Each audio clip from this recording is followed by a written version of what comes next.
Shift किया हूँ MP. कहाँ से हो? कोलकाता। मैंने कोरबा कोरबा कोरबा। बाई बॉर्न में कोलकाता, वेस्ट कोलकाता बंगाल। बाई। अच्छा। तो अच्छा मैं मतलब। पापा जी मैं पापा जी यहाँ के मतलब यहाँ के रहने वाले थे। तो जब मेरे दादाजी जब रिटायर किए, लाइक हम्म। मेरे दादाजी क्वालिटी फील्ड में थे। कोल माइंस हमारे यहाँ पे है, अच्छा। तो वहाँ पे ड्यूटी कोरबा में करते कोल माइंस है, हाँ। नहीं, अनूपपुर में। अच्छा, अनूपपुर में। जी। और अच्छा। अगर मैं अपने बताऊँ तो मैं दादाजी की नालंदा जिला से। दादाजी? नालंदा जिला से। बिहार, नालंदा जिला। जी। अच्छा। अच्छा, मतलब तीन बिहार। शिफ्ट है, तीन अलग अलग जगह से। नहीं नहीं, हम समझ गए। सभी लोग माइग्रेट होते हैं रोजगार के लिए, सेटलमेंट के लिए। कोई नई सुनी है, कोई नई बात नहीं है। लोग यहाँ से कहाँ कहाँ चले गए हैं। नहीं, एक्चुअली दादाजी सेकेंड वर्ल्ड वॉर के तौर पर अलग हो गए थे, जिसकी वजह से मध्य प्रदेश वो मैंने बिछड़ कर मध्य प्रदेश आ गए। अच्छा, तो अभी आप मध्य प्रदेश में हो कि कोलकाता में हो? नहीं नहीं, मध्य प्रदेश में। मध्य प्रदेश में, वहीं तुम्हारा शिक्षा दीक्षा वहीं से हुआ? नहीं, मैं कोलकाता से हुआ। ट्वेल्थ कोलकाता तक में। मैंने जी ट्वेल्थ तक मैंने ट्वेल्थ नहीं, सेकेंड ईयर तक मैंने यहाँ से किया कोलकाता से। अच्छा। तो जब मैं शिफ्ट किया तो फिर मुझे यहाँ दोबारा मेरे को ग्रेजुएशन मतलब फर्स्ट ईयर से ये ज्वाइन करना पड़ा, एडमिशन लेना पड़ा। हाँ, हमारे यहाँ से कलकत्ता ज्यादा दूर नहीं है, 300 किलोमीटर, 300 सवा 300 किलोमीटर पड़ता जी सर। है। हाँ, बंगाल एकदम पास में ही, ज्यादा दूर नहीं है। वेस्ट बंगाल का बॉर्डर और हमारे बिहार का बॉर्डर हमारे वहाँ घर से लगभग उधर से। जी हमारे वहाँ से 180 190 किलोमीटर की दूरी पर। हाँ हाँ, बिहार से तो नजदीक होगा। जी जी। हम्म। अच्छा, अभी तैयारी कब से? 6 4 5 महीना पहले से शुरू किया हो ना? जी। ठीक है। एक्चुअली मैं इससे पहले भी तैयारी कर रहा था, लेकिन मुझे उस केस से कॉन्फिडेंस नहीं लगा, मैंने मिल रहा था कि मैं कर पाऊंगा। ओ। तो तो मैं फिर एनआईएफएम के लिए मैंने तैयारी करना स्टार्ट किया। लाइक कॉमर्स फील्ड से हूँ, तो फाइनेंशियल मार्केटिंग के तौर पर मैंने स्टार्ट किया। हाँ तो हाँ। मुझे फिर सेकेंड थिंग हो गया कि फाइनेंशियल मार्केटिंग से कर रहा था, तो जिस वजह से कोरोना टाइम आ गया। तो हम्म पूरा ये चेंज हो गया, पूरा सब सभी का सिस्टम एंड रूटीन चेंज हो गया। तो फिर मेरे जो प्रोफेसर थे, तो वो जिनको मैं मानता था, तो वो सर मुझे थोड़ा सजेस्ट की कि देखो तुम तो इससे पहले भी लाइक सोचे थे या फिर तैयारी स्टार्ट कर चुका था मैं, कुछ हद तक मैंने स्टार्ट कर दिया था, हम्म लेकिन कॉन्फिडेंस नहीं होने के कारण पर मैंने फिर यूपीएससी मैं अपने माइंड से आउट कर दिया। तो हम्म ये फिर से मैं दोबारा मैं स्टार्ट किया कि नहीं, अब इसको पूरा माइंडसेट करना है। लाइक यूपीएससी इस बार 2023 से मैं फर्स्ट अटेम्प्ट दे रहा हूँ, लेकिन पता नहीं क्या होगा। नहीं, टू ठीक थाउजेंड ट्वेंटी है। फोर देखो, ऐसा है ना कि यूपीएससी भी दो, 2023 में एमपीपीसीएस निकलेगा। आपको तो वहां का डोमिसाइल मिल गया होगा, एमपी का। जी जी जी। तो आप एमपीपीसीएस भी देना। सर इस साल जैसे एफसीआई जैसे वैकेंसी निकला है, फूड कॉर्पोरेशन ऑफ इंडिया का। हाँ तो जनवरी तक इसका एग्जाम है, तो उसका मैं सोच रहा हूँ उसमें मैं ये करना एफसीआई हाँ के लिए। हाँ, वो भी दे सकते हो। देखो, इससे क्या क्योंकि होगा ना, हम जी इसलिए सर। कह रहे हैं कि अगर आपको कहीं ब्रेक मिल जाता है गवर्नमेंट जॉब में, देन आपका कॉन्फिडेंस डबल हो जाएगा। आपको जिंदगी में कुछ हासिल करने का और ललक पड़ जाएगा। ऐसा नहीं है कि वो आप उसमें संतुष्ट हो जाओगे, सेटिस्फाई हो जाएगा, वहीं से कांस्टेंट हो जाओगे, ऐसा कुछ भी नहीं है। आपको थोड़ा सा जब ब्रेकअप मिलेगा ना, ब्रेक मिलेगा, देन आपका कॉन्फिडेंस बढ़ेगा कि हाँ, हम कुछ कर सकते हैं। आपको फैमिली पे डिपेंड नहीं रहना पड़ेगा। और वो जी जो सर। कॉन्फिडेंस हासिल होगा ना, वो आपको बहुत मदद करेगा। फाइनली जब आप इंटरव्यू देने जाओगे, अगर सपोज जी सर। यूपीएससी का इंटरव्यू देने गए, तो ठीक है। वहां भी आपको वेट मिलेगा। क्योंकि जी आयोग चाहती है कि मेरे पास अगर स्किल्ड रिसोर्स मिल जाता है, मैं ह्यूमन रिसोर्स, तो क्या दिक्कत है? आप ऑलरेडी सर्विस में है, सेवा दे रहे हैं।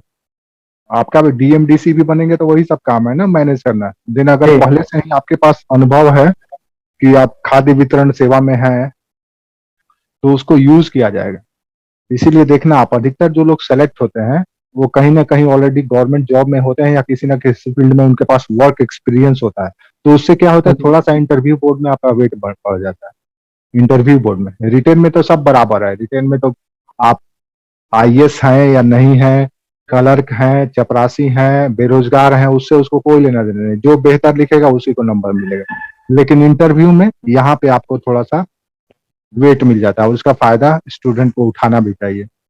सर एक्चुअली मुझे इस चीज का कॉन्फिडेंस है, लाइक मैं अगर मैं लाइक जैसे अभी टाइम है 4 to 5 मंथ जैसे टाइम है, तो उस बीच में मैं अपना फ्री एटलीस्ट मैं अपना सेव कर सकता हूँ फ्री में। ये मुझ पर कॉन्फिडेंस है। एंड सेकंड, ये थोड़ा बहुत कॉन्फिडेंस लाइक जब इंटरव्यू जाते जाते तक मैं उसके लिए भी मैं अपने आप को प्रिपेयर कर लूंगा। क्योंकि लाइक ये क्या होता है, जो कम्युनिकेशन स्किल है, जैसे लाइक हर एक जगह डिमांड करते हैं, तो उस जगह में उस तरह से मैं अपने आप को प्रिपेयर कर रहा हूँ। और इवन पहले तो बहुत स्टार्ट कर चुका था बहुत पहले से। नहीं देखो, ये तो कम्युनिकेशन स्किल है ना, कम्युनिकेशन स्किल कोई इशू ही नहीं है। आपका सिविल सर्विस में कम्युनिकेशन स्किल चाहिए ही नहीं। आपको कम्युनिकेशन थोड़े ना, पब्लिक प्लेटफॉर्म पे कम्युनिकेट थोड़े ना करना है। आपको इंटरव्यू में आपसे जो सिर्फ पूछा जाए बस उसका जवाब दे दो, और जवाब देने के लिए आपको उसका आंसर पता होना चाहिए। अब मान लो सपोज हम आपसे पूछें एक सिंपल सा सवाल कि राहुल तुम अपने माता पिता के बारे में कुछ ऐसी बात बताओ जो बहुत पसंद है, तो लगता है कि आपके माता पिता में ये गुण और बच्चों के माता पिता से की तुलना में ज्यादा है। तो आपको दिन अगर पता है तो आप उसको बोल दोगे हाँ सर ये अच्छा अच्छा चीज है, हो गया आपका। इतना ही कम्युनिकेशन स्किल चाहिए यूपीएससी के लिए। ठीक है, आपको कोई डायलॉग डिलीवरी तो करना नहीं है। तो फिर कम्युनिकेट, न तो आपको पब्लिक रिलेशन बनाना है, न तो एचआर है आप, न तो मार्केटिंग आपको संभालना है। तो आपको पब्लिक, आपका कम्युनिकेशन स्किल से उसको कोई लेना देना नहीं है। आप जिस सीट पे बैठोगे सेलेक्ट होने के बाद, आपको कम्युनिकेट नहीं करना है, सिर्फ और सिर्फ ऊपर का ऑर्डर फॉलो करना है और नीचे ऑर्डर पास करना है, यही काम है। और कोऑर्डिनेशन बनाना है। अगर डीएमडीसी बनते हैं तो डिस्ट्रिक्ट लेवल के जितने भी डिपार्टमेंट्स है उनमें आपको कोऑर्डिनेशन बनाना है। आपको कहीं भी जाकर के स्पीच नहीं देना है, वो सब काम नेताओं का है, वो सब काम नेताओं का है। एनआईएसएम के लिए जब मैं तैयारी कर रहा था, तो उस बीच में मैंने अपने कम्युनिकेशन स्किल उसमें मीन्स मांगा था, डिमांड किया था कि कम्युनिकेशन स्किल बेहतर होना चाहिए एज अ कैंडिडेट। तो उस वजह से मैंने अपने आप में बहुत कोरोना टाइम में बहुत चेंजेस किए थे। लाइक मुझे करना है तो कम्युनिकेशन स्किल बहुत डेवलप करना पड़ेगा।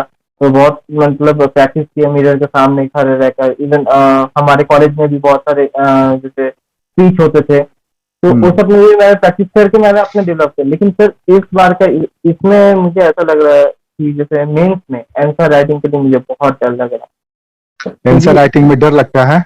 आंसर राइटिंग में क्योंकि जो हमारे कॉमर्स स्ट्रीम में तो उसमें तो लिखना रहता नहीं, सारे का सारे प्रैक्टिकल रहता है। तो इस वजह से इसके लिए मुझे बहुत डर लग रहा है कि मैं आंसर को, एक स्ट्रेटेजी होता है ना कि इंट्रोडक्शन, बॉडी, कंक्लूजन, ये तो पता है, लेकिन उस चीज को किस तरह से शब्दों में सजाना है और पूरा सीरियल वर्क, और थोड़ा लाइक लगे कि हाँ किसी एक मतलब एक सीरियस कैंडिडेट ने इस प्रश्न को उत्तर दिया है। तो ये चीज के लिए थोड़ा मैं कंफ्यूज हो जाता हूँ। ये आपका जेन्युइन प्रॉब्लम है, और ये प्रॉब्लम हर एक न्यू कमर के साथ, फ्रेशर के साथ होता है। यहाँ तक कि उसके साथ भी होता है जो एक दो बार इंटरव्यू दिया रहता है, वो भी कंफ्यूज रहता है यार कैसे लिखें बेहतर, कितना बेस्ट लिखे ताकि पिछले से ज्यादा नंबर है। ठीक है, तो आप ये जो समस्या है इसका एक अलग से हम लोग को सेशन करना पड़ेगा। इसमें आंसर राइटिंग कैसे किया जाता है इस पे हम लोग बात करेंगे। ऐसे समझ लो अभी आपको क्या करना है। अभी आपको करना यह है कि जैसे जिस क्लास के बाद, आफ्टर द क्लास, हम हमेशा कुछ ना कुछ क्वेश्चन देते हैं, बोलते हैं, आप उसको लिख करके हमको कभी भेजे नहीं, और लोग भेजते हैं आप ही के नहीं ग्रुप सर, के लड़के। एक्चुअली हाँ, आपने ये लास्ट क्लास में जो आपने दिया था, तो आप लिखोगे तब तो हमको पता चलेगा कि आप किस जगह पे खड़े हो। कुछ भी लिखो ना, जैसे भी बोला गया है। नहीं सर, एक्चुअली क्या हुआ, मैंने उस वक्त मैंने सोचा था प्रश्न मुझे संकल्प जो थे उन्होंने ग्रुप में सेंड किया था कि ये प्रश्न है। तो अब क्या हो रहा है कि अब मैं सेकेंड मेडाइवल जो हिस्ट्री है, मेडाइवल हिस्ट्री मतलब अभी मैं ना थोड़ा कंफ्यूज हूँ। जो आप पढ़ा रहे वो तो मुझे समझ में आ रहा है, लाइक इसका मैं नोट बना के प्रॉपरली मैं रख रहा। उस दिन क्या हुआ था, जो उस दिन क्वेश्चन दिया था उसमें इतना बारिश हमारे यहाँ पे हो रहा था, सर्वर पूरा डाउन था, तो मैं संकल्प से मैंने बोला था कि जो सर ने हम्म, नोट दिया है हम्म, थोड़ा मुझे सेंड कर देने के लिए। तो अब संकल्प भी आई थिंक बिजी हो गया, जिसकी वजह से उसने भी सेंड करना भूल गया। अब मैं भी अब मैं भी यहाँ बैठा हूँ कि अब संकल्प मतलब मुझे भेजेंगे, तो मैं हम्म। उसका मतलब उसको चलो पढ़ के चलो, अच्छे से समझ चलो ठीक के। है, उस क्वेश्चन को भूल जाओ। ठीक है, जी। आप मुझे अपने बारे में 250 वर्ड्स में लिख के बताओ। अपने ओके। बारे में, तुम सिर्फ अपने बारे में ऐसा लिखना जिसको पढ़ करके हमको लगे हाँ कि राहुल कुछ लिखा है। जी सर। अपने बारे में, ओके। अपने बारे में बताना। जैसे तुम समझ लो कि अपना ऑटोबायोग्राफी लिख रहे हो। अब इस बायोग्राफी का आप समरी है, 250 वर्ड्स में आपको लिखना है। जी। आपका ऑटोबायोग्राफी का सारांश है या समरी है, आपको लिखना है। Okay sir. ठीक ना? ये लिख करके दिखाओ। छोड़ो क्वेश्चन मिडाइवल, मॉडर्न और एंशियंट और एथिक्स और पब्लिक एड पॉलिटी, सब हटाओ। पहले यही लिख करके हमको बताओ कि ओके हम सर। देखिए सर ऐसा लिखे हैं। तो आंसर राइटिंग या राइटिंग एक स्किल है जो डेवलप किया जाता है। ये हर किसी में डेवलप करके ही ऐसा होता है जो औरों से अलग हो जाता है। जब तक से डेवलप नहीं होगा तब तक से ये प्रैक्टिस करती है। ये प्रैक्टिस जितना करोगे दिन बनोगे perfect. Answer writing okay. Practice करती है। और पूरा यूपीएससी, कंप्लीट यूपीएससी की हम बात कर रहे हैं। यूपीएससी सिर्फ और सिर्फ प्रैक्टिस पे निर्भर है। आप जितना ज्यादा पढ़ोगे, जितना ज्यादा मंथन करोगे और जितना ज्यादा लिखोगे, तभी जी। आपका सिलेक्शन होगा। आपका कोई न तो वहां पे आईक्यू काम का आने वाला है, न तो कोई आपका स्मार्टनेस काम आने वाला है। आएगा क्या? तो संकल्पना या कॉन्सेप्ट, जी। इस संकल्पना की सिद्धि के लिए फैक्ट या तथ्य, जी ये सर। दो चीज आपका काम आएगा। Good evening sir. हाँ, गुड इवनिंग। और तीसरी चीज है दृष्टिकोण। ये तीन चीज ही आपको हमेशा काम आएगा। संकल्पना, दृष्टिकोण और तथ्य, इन्हीं से आपको खेलना है। बाकी ना तो आपका आईक्यू यहाँ पे काम आने वाला है, कोई क्यू काम नहीं आने वाला है। वो रिजिड है। यूपीएससी रिजिड है। यूपीएससी क्या मांगता है पता है? यूपीएससी मांगता है कि बच्चा आप अपना 100% दो। अगर उसमें कटौती करते हो देन आपका सिलेक्शन की संभावना में भी उतना ही कटौती हो। आपके पास जितना भी टाइम है, आप उस टाइम में 100% अपना इन्वॉल्वमेंट रखो। जी। स्मार्टनेस कहाँ पे चाहिए? स्मार्टनेस चाहिए सिलेक्शन में। सिलेक्शन यानी कि टॉपिक सिलेक्शन, स्टडी मेथड का सिलेक्ट, स्टडी मेथड में स्मार्टनेस चाहिए, प्रेजेंटेशन में स्मार्टनेस चाहिए। ये सब में स्मार्टनेस आपका काम आएगा। आप बहुत पढ़ लिए हो, बहुत कुछ पढ़ रहे हो, पता चला वो सब यूजलेस है। इसलिए यूपीएससी में सबसे ज्यादा जरूरी ये होता है कि आपको क्या नहीं पढ़ना है ये जान लें। नहीं तो ये सागर है, कहे नहीं कि ये समुद्र की तरह है, इसका सिलेबस उठा लो तो एक सागर की तरह है। अब आपके ऊपर निर्भर करता है कि आपको किनारे के किस घाट से पानी लेकर के एक लोटा निकल जाना है।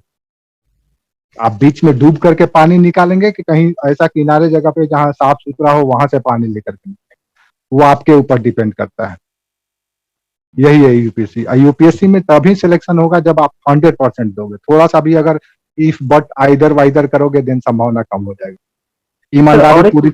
हाँ बोलो। और एक क्वेश्चन था, जैसे एफसीआई के जैसे मैं इस बार देने जा रहा, तो उसके लिए जैसे जीएस जो है, जीएस उसमें मांगा है हिस्ट्री, ज्योग्राफी एंड ये पॉलिटी और इकोनॉमिक्स, ये चार चीज मांगा। तो उसमें जो जो सिलेबस है उसमें डिस्क्राइब नहीं किया है कि कितना क्या पढ़ना है, कहाँ से क्या पढ़ना है। आप उसका एक बार थोड़ा। हमको सिलेबस, उसका सिलेबस होगा ना आपके पास? जी जी जी जी जी। आप एक बार ग्रुप में सेंड करो, हम उसको देख लेंगे, हम बता देंगे। ओके। ओके। एग्जाम से good related, evening sir. Good evening. Exam से रिलेटेड किसी भी तरह का डाउट हो आप पूछ सकते हैं। ठीक है? हाँ, कंफ्यूजन मत रखना, अगर कोई सर कंफ्यूजन में नहीं। है क्योंकि वो जैन में है, तो इस वजह से मैं वही आपसे वही सोच रहा था कि मैं आपसे इसके बारे में डिस्कस करूँ थोड़ा। अच्छा किया, डिस्कस कर लिए, डिस्कस जी होना भी सर। चाहिए। नहीं सर, गुड इवनिंग एवरीवन, क्या हाल है संकल्प? बढ़िया सर, बढ़िया।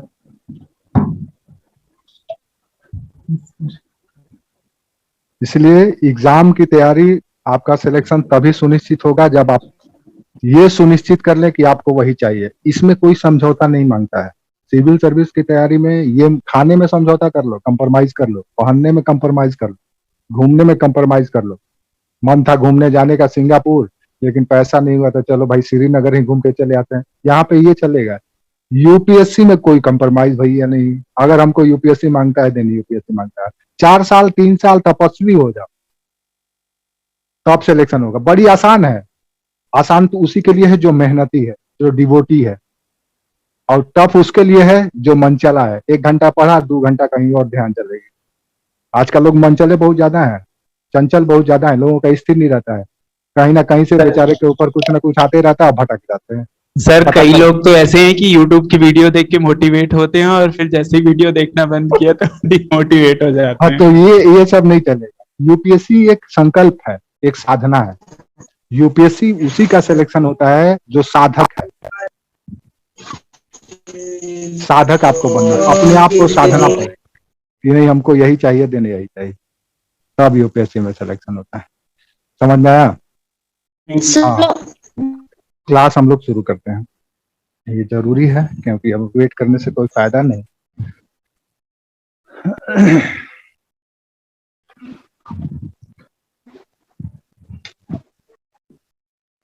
तो पिछले क्लास में हम लोग क्या देखे थे, वहां तक कोई डाउट नहीं है ना आप लोगों को? नो सर, ये आर्थिक समस्या हुई थी इसकी और उसके आगे करना था। ठीक है। सामाजिक अविश्वास जो था चुनौतियों के, उससे तो उसको कंटिन्यू करना कुछ है। हाँ, सामाजिक अविश्वास और चुनौती, वो एक सोशल चैलेंज था उसके सामने। Yes sir, yes sir. तो ये सारे चैलेंज अब हम लोग देखेंगे क्रम से, एक एक करके। याद रखो, मुगल शासन में या मुगल साम्राज्य में या मुगलों के इतिहास में सबसे आकर्षण का विषय या सबसे इंपॉर्टेंट या बर्निंग टॉपिक है अकबर का। कुछ महत्वपूर्ण बादशाह हुए जिसके बारे में हर वर्ष या अल्टरनेटिव आपसे सवाल पूछे जाएंगे, ऑप्शनल वाले से भी और जीएस वालों से भी। जिसमें एक नाम अकबर का आता है सबसे ज्यादा, क्योंकि अकबर ही आइडियल बादशाह था मुगलों का। पूरे मुगल एम्पायर का सबसे आइडियल अगर कोई किंग हुआ या बादशाह हुआ तो वो था अकबर। इसीलिए अकबर पे हम लोगों को बड़ी विस्तार से समझ लेना है। अकबर को आप, जैसे हम लोग पिछले क्लास में देखे थे कि उसको एज ए आईएएस एस्पिरेंट हमको देखना है, क्योंकि जैसे आप आईएएस की तैयारी करने के लिए सारी तरह की चुनौतियों से जूझने के लिए तैयार बैठे हुए हैं, उसी तरह से अकबर भी कुछ इसी तरह से बिहेव कर रहा है, व्यवहार कर रहा है। क्लियर है? तो स्वाभाविक है कि हम लोग उसके पॉलिटिकल करियर से शुरू करें, क्योंकि हम लोगों का विषय ही है राजनीतिक इतिहास का विकास या राजनीतिक ऐतिहासिक परिवर्तन। किसके समय का? मुगलों के समय। अब मुगलों के समय का राजनीतिक इतिहास की जब हम बात करते हैं तो आज मुख्यतः हम 2 विषयों पर बात करने वाले हैं। याद रखिए, अकबर का शासनकाल लगभग 50 वर्षों का रहा है, तो इसलिए 50 वर्षों का पॉलिटिकल करियर है उसके बाद। तो हमको उन 50 वर्षों का पॉलिटिकल करियर पे बात करना ही पड़ेगा। आप उससे अलग नहीं हो सकते। 5 साल का रहता, 7 साल का रहता, 10 साल का रहता, तो छोटा सा एरिया होता है, लेकिन 50 साल का है तो इसका मतलब ये समझ लीजिए बहुत कुछ चेंज हुआ होगा, बहुत कुछ स्वीकार किया गया होगा, अब बहुत कुछ न चाहते हुए भी फोर्सफुली उसको इम्प्लीमेंट किया गया हो, तो आपको जानना पड़ेगा। तो आज जिस विषय पर हम लोग अकबर के बारे में बात करने वाले हैं वो उसका हमेशा ही, जैसे जब तक अकबर पढ़ेंगे हम लोग, चैलेंज, चुनौती, उस पर विजय और फिर सिद्धि, व्यक्तित्व की सिद्धि की हाँ अकबर अपने चुनौतियों पर विजय पाने में सफल रहा। यही 3 डायमेंशन है, चैलेंज है, टारगेट है और व्यक्तित्व है। इन्हीं तीनों पर हम केंद्रित रहेंगे। इसी से हमारा पूरा मुगल साम्राज्य समझ में आ जाए।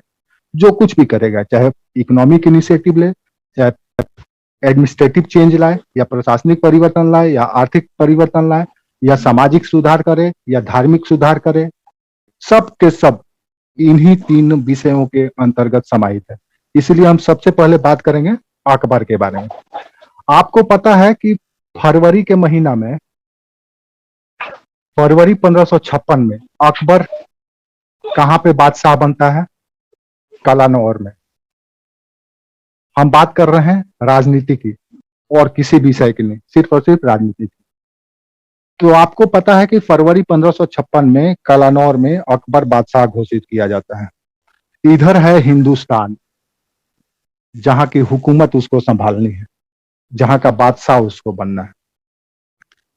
बादशाह बनने के लिए उसके सामने कई तरह के चैलेंजेस आते हैं। तो आज का जो हमारा विषय है वो बेसिकली 1556 से लेकर 1564 तक, 64 तक उसके सामने कौन कौन सी राजनीतिक चुनौती आई और उन चुनौतियों को उसने कैसे निपटा और निपटने के बाद कैसे अपने व्यक्तित्व को विराट बनाया, ये समझना है। फिर उसके बाद आगे की कहानी हम लोग नेक्स्ट क्लास में पढ़ेंगे। तो ये आज हमारा 2 विषय है। इसमें आपको 2 चीज मिलेगा। क्या मिलेगा? ये जो अकबर है, इसको मिटा दें, आप समझ गए यहां तक? लिखते भी चलिएगा, हम कहे कि मिटाते रहेंगे। Yes sir.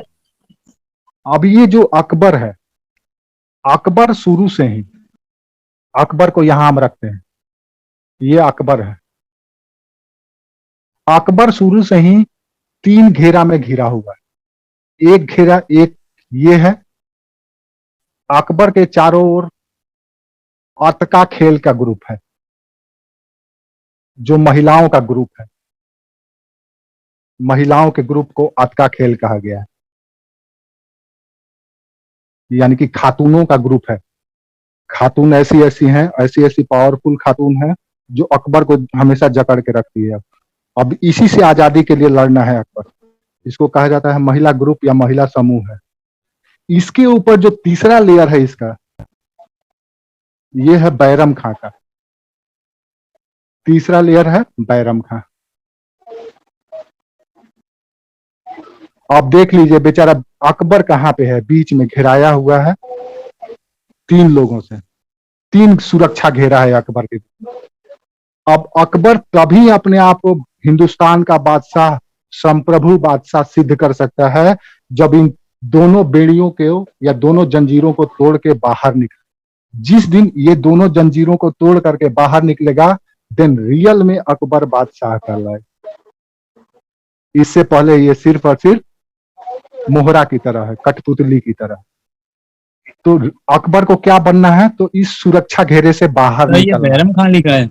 बैरम खां, बैरम खां, ठीक है। इससे पहले मुनीम खां था।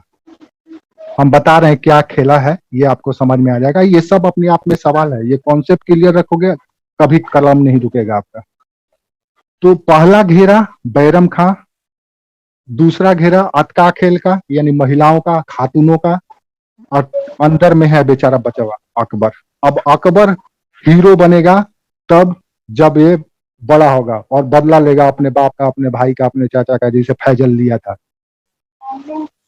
गैंग्स ऑफ वासीपुर में फैजल लिया था ना, सबका बदला लेगा तेरा भाई, बाप का, भाई का, चाचा का। उसी तरह से भी बदला लेगा, तब जाकर के हीरो बनेगा और बनेगा हिंदुस्तान का बादशाह। तब ये सिर्फ, किसी का माइक ऑन है प्लीज ऑफ कर लो, ठीक है। ये समझ में आ गया यहाँ तक? क्या है उसका चैलेंज? यही उसका चैलेंज है। कब से कब तक का ये चैलेंज है आपका? 1556 से लेकर के 64 तक। पहला चैलेंज पार करता है, ये घेरा तोड़ता है 1560 में। इस घेरे को तोड़ देता है 1560 में। दूसरा घेरा को तोड़ता है 1564 में। दिन जाकर के वो फ्री हो जाता है और इंडिपेंडेंट बादशाह बनता है। अब यहीं से आपसे सवाल पूछे जाएंगे, कई घटनाएं इस दौरान हुई और यहीं से आपसे मेंस में सवाल पूछे जाएंगे। अब ये क्या विषय है यहाँ पे हमको पढ़ना है, ये भी ये समझ में आ गया यहाँ पे? अकबर को ऐसे ही यस सर, क्लियर। बेचारा कैदी है, उसका व्यक्तित्व अभी कैद में है। कैद में इसलिए है क्योंकि इस समय इसकी आयु है 14 वर्ष, और जब यहां से निकला तब हुआ इसका आयु 18 वर्ष, 17-18 वर्ष। और जब इस घेरा को तोड़ा तो बन गया 21 वर्ष। आप सोचिए, आप खुद अपने पे कल्पना कीजिए, जब आप 17-18 वर्ष के होते हैं, +2 में पढ़ते हैं या यूजी में पढ़ते हैं, तो सबसे पहले बगावत किसके खिलाफ करते हैं? अपने पिता के खिलाफ। आपको अपने पिता का हर बतवे बुरा लगने लगता है। पिता कहेंगे अबे बाइक लेके मत जा, तो आप जइबे करेंगे। पिताजी कहेंगे उसके साथ मत घूमो, बदमाश लड़का है, आप उसके साथ घूमेंगे ही, आपको ये नहीं होगा। तो पिता से बगावत ये भी करता है इस उम्र में। अकबर आपसे अलग नहीं है, ये भी आईएएस का एस्पिरेंट है। ये सब कुछ वही कर रहा है जो आप करते हैं दैनंदिन लाइफ में। तो 17 से 18 वर्ष में पिता तुल्य बैरम खां, जो उसका संरक्षक है, ये पिता तुल्य है। हुमायूं के समय से ही हुमायूं का वफादार था ये। तो पिता से बगावत कर देता है, और पिता से बगावत तो कर देता है, लेकिन माँ के प्रति अभी भी संवेदना रहता है। माँ के प्रति मोह कब भंग होगा? जब आपका विवाह हो जाएगा, तब माँ के भी चंगुल से बाहर निकल जाएंगे आप। फिर अब अपनी बीबी के सिवा आपको दुनिया में कोई दिखेगा नहीं। अब 21-22 वर्ष की उम्र में जब इसकी युवा अवस्था आएगी, जब जवानी सामने आएगा, तब इसका मन मिजाज चरमराएगा और कहेगा माँ के माया से भी हमको निकल जाना है, और निकल करके ग्लोबल बन जाना है, सफल अपने आप को सिद्ध करना है। यही किया है अकबर। अब इस दौरान 3 घटना ये समझ में आ गया, ये आपके ऊपर भी लागू होता है। एकदम सेम उम्र में आप ये सब करते हैं, पिता से भी बगावत करते हैं और विवाह के बाद माँ से भी दूर हो जाते हैं। अक्सर देखिएगा, जो कहते हैं कि वो ऐसे बच्चे होते हैं, जो बहुत कम ही बच्चे होते हैं जो विवाह के बाद भी माँ के भक्त बने रहते हैं। नहीं तो अधिकतर माँ से भी अलग हो जाते हैं, और उनकी नई अम्मी आ जाती है, मम्मी आ जाती है, वो हो जाती है बीबी। जो वो कहेगी वही कहेंगे। लिखने लगते हैं लोग स्टेटस में, my wife is my life. देखिए आपको मिलेगा, बहुत सारे लोग भूल जाते हैं कि माता पिता क्या किया है, वो तुरंत लिखेंगे my wife is my life. तो बेचारा ये भी कुछ इसी तरह से करेगा। अब इस दौरान इसके जीवन में 3 महत्वपूर्ण घटना घटता है, जो इसके पूरे पॉलिटिकल करियर को डिसाइड करना है। पहला है पानीपत का युद्ध। सर एक क्वेश्चन था। बोलो। सर ये अबुल फजल का जो था, मतलब इनका जो इतिहासकार के उससे लिखा गया था कि जो महामंगा थी, तो उनका मतलब दमदार वकील ऐसा कुछ करके, और दूसरा स्टेटमेंट ये था कि पेटीकोट सरकार भी बोलते थे, ऐसा कुछ भी है क्या? उसी को कहा जाता था। 60 से 64 साल का जो टाइम पीरियड का दौर में था, अच्छा, जो अच्छा खेल का सरकार था, उसी को पेटीकोट सरकार यानी औरतों का हुकूमत चल रहा था। जी जी, उस पर हम लोग बात करेंगे। दमदार वकील, अच्छा ओके सर। हाँ, वो सब आएगा, परेशान क्रम से आएगा। तो बेसिकली हमको 3 चीज यहाँ पे पढ़ना है। 1556 से 64 तक अकबर को 3 महत्वपूर्ण चैलेंजेस से निपटना है। कौन कौन सा चैलेंज है? पहला है पानीपत का युद्ध, बैटल ऑफ पानीपत। इसमें डायरेक्ट इन्वॉल्व नहीं है, लेकिन नाम इसका समाहित है क्योंकि ये उस समय बादशाह था। तो पहला था जो 5 नवंबर 1556 को हुआ। दूसरा जो चैलेंज है इसका, बैरम खां से मुक्ति। बैरम खां से मुक्ति या बैरम खां से स्वाधीनता, ये अपने आप में सवाल है, बहुत बड़ा कॉन्सेप्ट है, आज के लिए रिलीवेंट है कि पॉलिटिक्स में कैसे अपने गॉडफादर को या प्रोटेक्टर को भी ओवरटेक कर दिया जाता है। आज भी होता है। देखिए, जैसे ही नरेंद्र मोदी सत्ता पर आए, आडवाणी को ओवरटेक कर दिया, उनको साइडलाइन में कर दिया। ये पॉलिटिक्स में आज भी, यानी पॉलिटिक्स एक ऐसा एम्बिशन है, ऐसी महत्वाकांक्षा है जिसमें कोई हर एक तरह का ये कर दिया जाता है, किसी भी तरह का पहल या निर्णय लिया जाता है। तीसरा है पेटीकोट सरकार से मुक्ति। ये हमारा 3 विषय है, और यही 3 विषय से अकबर का व्यक्तित्व सिद्ध होगा। ये 3 चुनौती है। ये क्या है? चुनौती है, जैसा हमने बोला था, ये 3 चुनौती है। इन चुनौतियों को पार करना, करके व्यक्तित्व साबित करना है कि अकबर कैसा है। जब इन चुनौतियों से पार करके व्यक्तित्व साबित कर देगा, देन वो आगे का लक्ष्य निर्धारित करेगा, भारत विजय का, भारत में अपने साम्राज्य विस्तार करने का। तो पहला चुनौती ये है जो 56 से 64 तक चलेगा। समझ में आया? चलिए अब एक एक करके देखते हैं। अब यहाँ पे कई तरह के आपसे सवाल पूछे जा सकते हैं। जैसे आपको बता देते हैं मेंस में सवाल क्या क्या पूछा जा सकता है। पहले मेंस का सवाल ही सुन लो। अब ये इसीलिए आसानी से और बहुत सीरियसली सोच समझ लेना। पानीपत के युद्ध का कारण क्या है, पानीपत का युद्ध का महत्व क्या है, या significance of battle of Panipat, causes of Panipat, battle of Panipat, इस तरह के सवाल आपसे पूछे जाएंगे। अकबर की भूमिका, बैरम खां की भूमिका, और पानीपत के युद्ध के समय में तत्कालीन भारत की राजनीतिक दशा, सामाजिक दशा, आर्थिक दशा, कुछ भी, यानी पानीपत केंद्र है। दूसरा सवाल बैरम खां। बैरम खां अपने आप में एक सवाल, एक ऐसा व्यक्तित्व जिसने मुगलों को भारत में पुनः स्थापित कराया, या आडवाणी की तरह जो 2 सीट से लेकर के उस मुकाम तक बीजेपी को पहुंचाया, लेकिन फिर भी प्रधानमंत्री नहीं बन पाए, फिर भी उनको पॉलिटिक्स से आउट कर दिया गया, किक कर दिया गया। तो ये वो रीस्टोरर था जिसने मुगल, भागे हुए मुगल को, कमजोर मुगल को दोबारा भारत में स्थापित किया और ऐसा मजबूत बनाया कि आने वाले 1857 यानी 300 वर्षों तक मुगलों ने भारत में हुकूमत की, इसी व्यक्तित्व के वजह से। तो इतना महत्वपूर्ण किरदार है, तो इसको तो यहाँ से तो सवाल बनता ही है। इसको हम लोग सिर्फ हल्के में ले लेते हैं, बैरम खां संरक्षक था या बैरम खां कौन था, लेकिन ये पूरा यही मेन हीरो। लेकिन अपने कमजोर व्यक्तित्व के वजह से, हर एक व्यक्तित्व में का 2 चेहरा होता है। एक ऐसा चेहरा भी होता है जो समाज को पसंद नहीं आता, और एक ऐसा चेहरा होता है जो कुछ लोगों को पसंद आता है। तो ये दोहरा व्यक्तित्व का था, और अपने व्यक्तित्व के वजह से बेचारा आउट। तीसरा है ये उदाहरण कि कैसे सोनिया गांधी भारत में हुकूमत कर रही, आज भी ये पेटीकोट सरकार चला रही थी, कैसे मनमोहन सिंह को सामने रखकर। मनमोहन सिंह बेचारे खड़ा होकर के ऐसे करते थे, वो देखती भी नहीं। ये पेटीकोट सरकार आपके यहाँ भी चला है, तो ये ज्यादा दिन नहीं चलता है कभी भी, याद रखो। ये पूछा जाएगा आपसे, ऐसा इसको हल्के में मतलब, ये पूछा जा सकता है। पेटीकोट सरकार, इसका मतलब ये मतलब समझो, या तो आप फ्रंट पे लड़ो, सामने आओ। तो ये भी 3 महत्वपूर्ण डायमेंशन है, या 3 ऐसे आयाम है जो इस कालखंड के बहुत ही निर्णायक। समझ में आया? चलिए अब सबसे पहले एक एक करके शुरू करते हैं। पानीपत से ही शुरू करते हैं। पानीपत का युद्ध हालांकि अकबर का चुनौती नहीं था, न तो अकबर को यहाँ पे व्यक्तित्व सिद्ध करना था, क्योंकि अकबर की आयु मात्र इस समय 13 वर्ष की थी। ये अभी समझ लो कि फ्री फायर और पबजी खेलने में व्यस्त था, इसकी इतनी उम्र नहीं थी कि जाकर के वहां पे लड़ सके। लेकिन नाम इसी का था भैया। जैसे राहुल गांधी आज भी कांग्रेस के लिए युवा है, उसी तरह से ये आज भी बच्चा है। ये युवा तब होगा जब इसकी माता का छत्र छाया खत्म हो जाएगा। युवा राहुल गांधी उसी दिन मेच्योर होगा जिस दिन सोनिया गांधी का हाथ उसके ऊपर से हटेगा। जब तक से नहीं हटेगा वो बबुआ बने रहे। अब बबुआ बनने से परिवर्तन नहीं होता है, बबुआ बचवा से बाहर रहिए।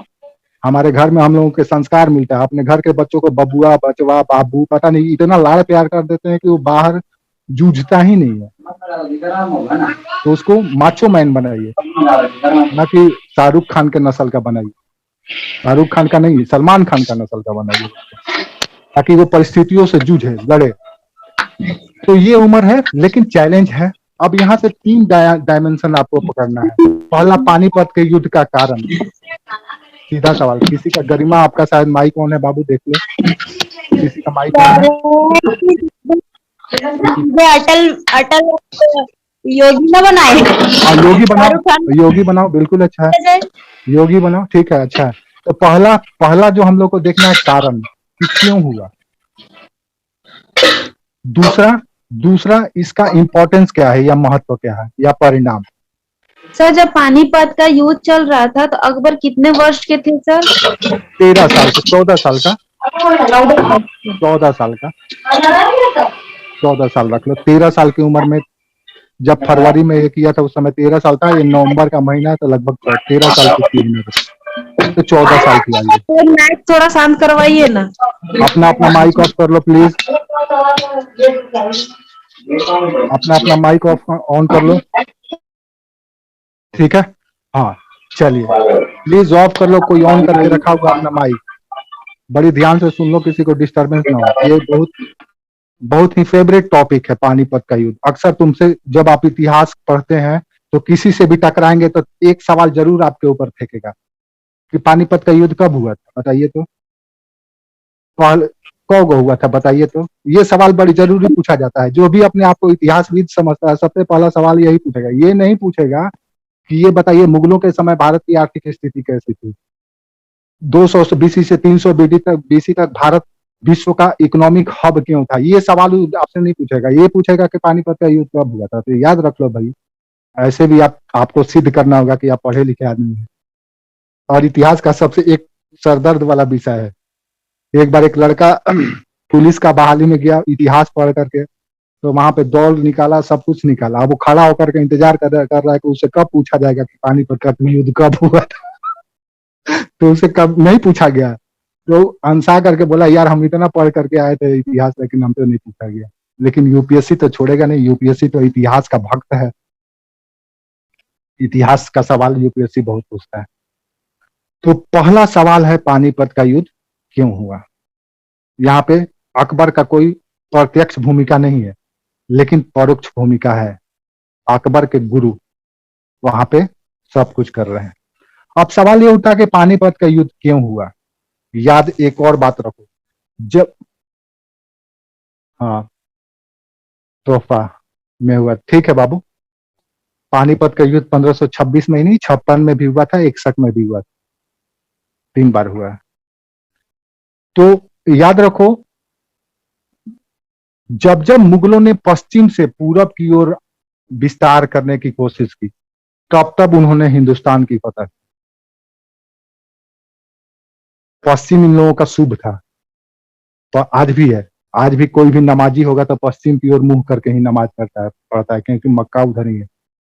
तो इसीलिए जब भी ये पश्चिम से आए, इनको सफलता मिली। बाबर भी पश्चिम से आकर के सफलता हासिल किया, हुमायूं भी आया तब मिला, अकबर भी।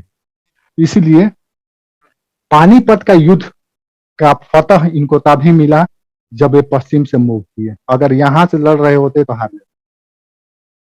ऐसे याद रखना दिमाग में।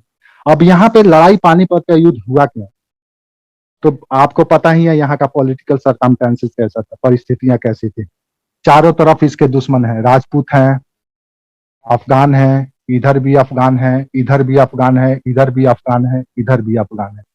इन्हीं अफगानों ने मुगलों को खदेड़ने के लिए संकल्प ले लिया था। दरअसल शेर शाह का जो 7वां पीढ़ी था, उसमें शेर शाह के पतन के बाद उसके राज्य छोटे छोटे राज्यों में बिखर गया था। एक भाई था जो सिकंदर शाहसूर, वो पंजाब में था। ध्यान से देख लेना, सिकंदर शाहसूर। दूसरा भाई इधर चुनार को अपनी राजधानी बना करके पूरब में हुकूमत कर रहा था, बिहार के अवशेष पर। क्या नाम था, आदिल शाह।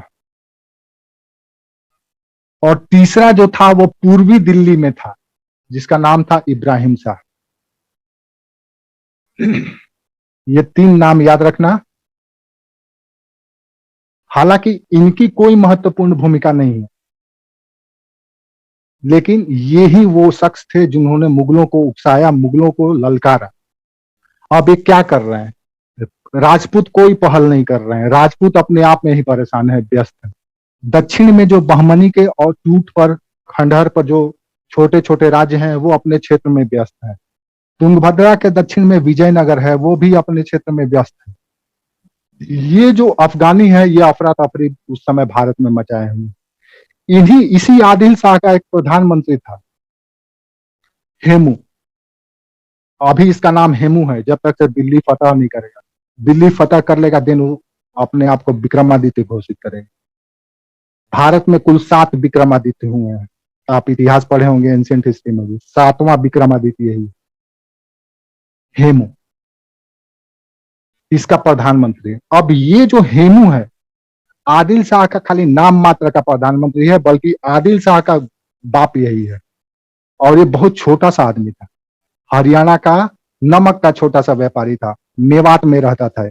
इसके पूरा परिवार मेवात में रहते थे, लेकिन इसके काबिलियत से प्रभावित होकर के आदिल शाह इसको अपना इस पद पर पहुंचा दिया था। अब ये जो हेमू था, इसके मन में लालसा थी, नाम था अफगानों का, लालसा थी पूरा हिंदू राज्य स्थापित करने का। याद रखो, जब जब दूसरे धर्म का शासन हुआ, तब तब भारत के पॉलिटिक्स में धर्म राज्य स्थापित करने की कोशिश की गई। वर्तमान में भी देखो, एक तरफ कांग्रेस जो स्वयं को सेकुलर कहती है, दूसरी तरफ बीजेपी इतने प्रचंड बहुमत से इसलिए जीत करके आती है क्योंकि वो फिर से हिंदू राज्य स्थापित करना चाहती है।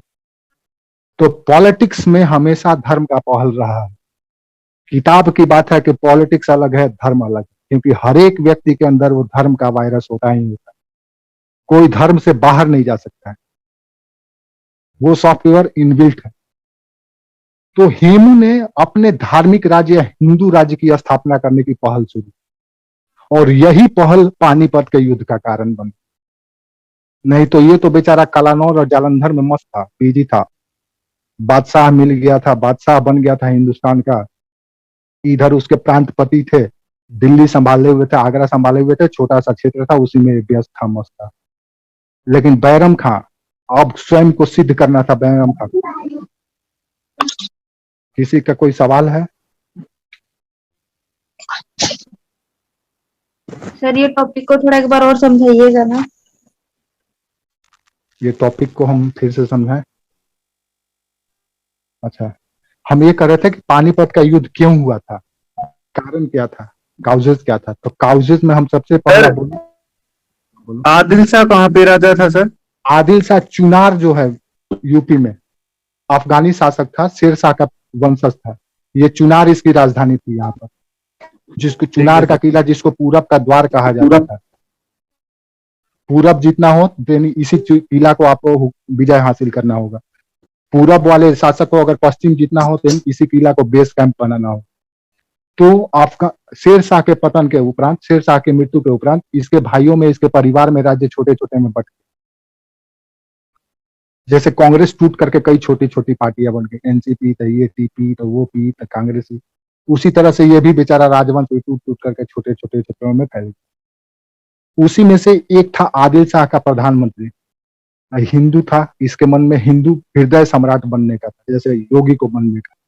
तो भाई ये भी इनिशिएटिव ले रहा, पहल कर रहा, और यही पहल न्योता दे दिया है। अब दूसरी तरफ यहाँ पे एक विशाल पुरुष खड़ा है, बैरम खां। वो कैसे बर्दाश्त करे भाई, उसको लगता है कि अगर इस बार अगर हम लोग छूट गए तो फिर हमारे हाथ से हिंदुस्तान निकल जाएगा। इसीलिए तो ये आदिल शाह सूर्य ने पहला हस्तक्षेप शुरू किया। इसने क्या किया कि चुनार से सबसे पहले तो वो ग्वालियर, ग्वालियर के बाद फिर आगरा, और आगरा के बाद फिर दिल्ली फतह कर ली। ये घटना है 1556 की। 1556 में वो दिल्ली फतह कर ली, ठीक है। यानी कि शुरू किया गया, उकसाया गया किसके द्वारा? आदिल शाह के द्वारा। आदिल शाह अगर इस तरह का कदम नहीं उठाता देन बैटल ऑफ पानीपत नहीं। तो उसने अपने राज्य विस्तार के लिए, अपने अफगानों में भी श्रेष्ठ अफगान बनने के लिए, खाने जमा बनने के लिए, अमीरों का प्रमुख बनने के लिए, और हिंदुस्तान का दावेदार बनने के लिए दिल्ली फतह किया। तो क्या किया? दिल्ली फतह ही, उस समय दिल्ली ही केंद्र था, क्योंकि सल्तनत काल से भारत की जो राजनीति का धूर बना या केंद्र बना वो दिल्ली बना। उससे पहले कन्नौज, उससे पहले पाटलिपुत्र। पाटलिपुत्र पर जिसका नियंत्रण, पूरे भारत पर नियंत्रण। उसके बाद कन्नौज पर नियंत्रण, पूरे भारत पर नियंत्रण। उसके बाद दिल्ली पर नियंत्रण, देन पूरे भारत पर नियंत्रण। आज भी दिल्ली ही केंद्र है, दिल्ली पर नियंत्रण, देन पूरे भारत पर नियंत्रण। समझ में आया? आप प्राचीन भारत का इतिहास यानी बिहार का इतिहास पढ़ते हैं, गुप्तों के काल तक, लेटर गुप्ता पीरियड तक। फिर जब हर्षा आता है देन वो कन्नौज उसका गढ़, थानेश्वर, थानेश्वर के बाद कन्नौज, कन्नौज सेंटर बन जाता है। उसके बाद फिर गढ़वाल, फिर परमार, इधर ट्री पार्टी स्ट्रगल शुरू हो जाता है, राजपूत, पाल और प्रतिहार। किसके लिए भाई? कन्नौज पर नियंत्रण के लिए। कन्नौज पर नियंत्रण, देन पूरे भारत पर नियंत्रण। अब यहाँ दिल्ली पर नियंत्रण की बारी है। जो दिल्ली पर नियंत्रण कर लिया, पूरे भारत पर नियंत्रण कर लिया। और ये प्रयास किया किसने? आदिल शाह का प्रधानमंत्री हेमू ने। दिल्ली पर विजय के उपरांत इसने विक्रमादित्य स्वयं को घोषित कर लिया। दिल्ली फतह के उपरांत, यहां तक क्लियर है? इसका ये पहल इधर चैलेंज पर पैदा कर देता है। दूसरी ओर अब यहाँ पर जो पंजाब है, इसी पंजाब में जालंधर में बैठा हुआ है अकबर, और अकबर के पास है एक विराट मानव जिसका नाम है बैरम। जब ये सूचना पता चलता है कि अकबर के नियंत्रण से या मुगलों के नियंत्रण से आगरा और दिल्ली दोनों ही निकल गया है, ऐसी स्थिति में बैरम खां बेचैन हो जाता है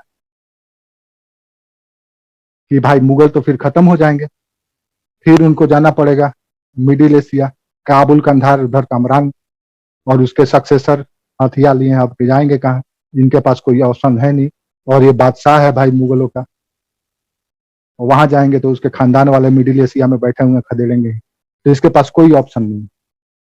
ऐसी स्थिति में बैरम खां के सामने एक ही ऑप्शन है कि वो दिल्ली पर आक्रमण करें।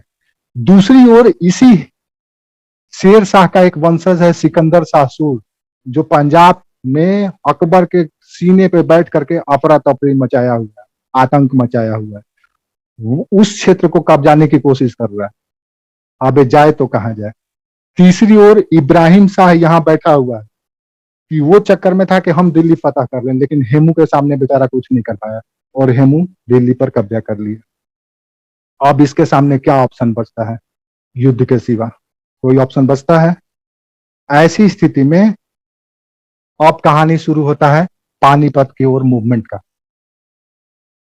होता क्या है, इधर पंजाब में बैठे हुए जालंधर में बैरम खां को जब ये पता चलता है, देन वो इसके जितने भी प्रांतपति थे आगरा के, दिल्ली के, वो सब के सब भाग करके इसके पास चले आते हैं और इसको कहते हैं कि अबे चलो काबुल, छोड़ो हिंदुस्तान के चक्कर। अब बैरम खां का भाई व्यक्तित्व का सवाल है, अकबर तो उस समय बच्चा है, बोलता है कि चलो, तो बोलता है, अकबर बोलता है नहीं। वो अपने एक सेनापति तारदी बेग को भेजता है कि तुम जाओ और दिल्ली पर फिर से फतह करो। समझ में आया? नहीं सर, एक बार और समझा दो। अच्छा, नहीं समझ में आया। ये सवाल ये है कि जब बैरम खां को ये पता चलता है कि दिल्ली और आगरा उसकी दोनों के दोनों राजधानी मुगलों के द्वारा, अफगानों के द्वारा कब्जा कर लिया गया है, देन वो अपना सेनापति भेजता है कि तुम जा करके फिर से दिल्ली फतह करो। ठीक है, यहाँ पे बैठा हुआ है दिल्ली में हेमू विक्रमादित्य। समझ में आया? क्या नाम सर? तारपी इसका नाम सेनापति का सर, बैरम खां के सेनापति का। हेम तारदी बेग, TARDI तारदी बेग। ठीक है सर, थैंक यू। ठीक है, वो भेजता है तारदी बेग को, लेकिन तारदी बेग बेचारा जाता है और यहां से पराजित होकर के चले आता है। लेकिन दूसरी बार फिर पीछे पीछे बैरम खां भी अपना सेना लेकर के आता है।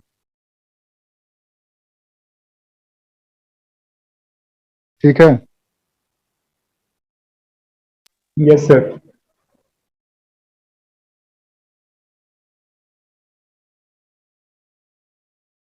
नहीं, पहला जो सेना भेजा था अकबर ने, एक उज्बेक सरदार था, उसका नाम था अली कुली खां। जो पहली सेना उसने भेजी थी, तारदी बेग से नहीं, तारदी बेग तो भाग करके चले आया था दिल्ली से, भेजा था अली कुली खां, याद रखो। आप पीछे से स्वयं बैरम खां स्वयं जितने भगोड़े थे तारदी बेग के साथ, अकबर के साथ पीछे से सेना लेकर के आ रहा है। आगे से पहले अली खां उज्बेक है, उज्बेक आपको पता ही है कि बहुत ही एग्रेसिव होते हैं, ये अटैकिंग मोड में हमेशा काम करते हैं। तो अली कुली खां को भेजा। अब हेमू जो दिल्ली में बैठा हुआ है, इसको हल्के में ले लिया। क्या किया वो, यहां पे उसने भूल कर दिया। उसने क्या किया कि अपनी सेना का कुछ टुकड़ी तोप के साथ, तोप भी दे दिया, जो उसका हथियार था तोप के साथ अपनी एक टुकड़ी अली कुली खां के पास भेज दिया उससे लड़ने के लिए। इस युद्ध में जो हेमू का सेना था वो पराजित हो जाता है, और ये पराजय एक बहुत बड़ा संदेश मिलता है, मुगलों के लिए भी है और हेमू के लिए भी है। यहाँ पे हेमू विक्रमादित्य को सतर्क हो जाना चाहिए था, लेकिन ये अभी भी इसको हल्के में ले रहा है।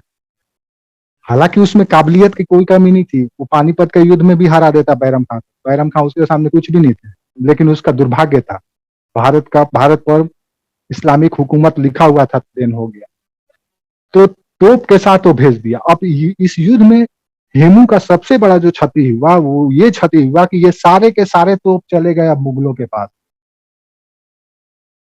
अब मुगल और ताकतवर हो, ये बहुत बड़ा भूल था। हेमू को अपना तोप दे करके नहीं भेजना चाहिए था, ये सोचा कि अगर भेजना भी था तो स्वयं जाना चाहिए था, क्योंकि आप अपने प्यादे के ऊपर या सेनापति के ऊपर बिना भरोसा किए नहीं लड़ सकते हैं। इसीलिए आप देखिएगा, एक छोटा सा लेवल का चुनाव भी होता है तो नरेंद्र मोदी पहुंच जाते हैं, उनका एक बहुत बड़ा स्ट्रेटेजी है, इसीलिए वो इतना सीट लेकर के चले आते हैं। और कांग्रेस इसका बुराई करता है कि नरेंद्र मोदी का क्या है, पंजाब के पंचायत का भी चुनाव होता है तो चले जाते हैं पब्लिक को एड्रेस करने के। तो ये राजनीतिक डेडिकेशन होना चाहिए।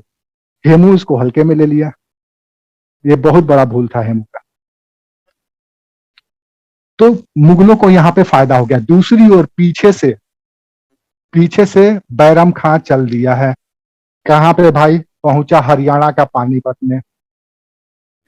जब इनको हेमू को पता चला, देन हेमू भी दिल्ली से पानीपत की ओर मूव कर गया, कूच कर गया। दोनों के बीच युद्ध हुआ 5 नवंबर 1526।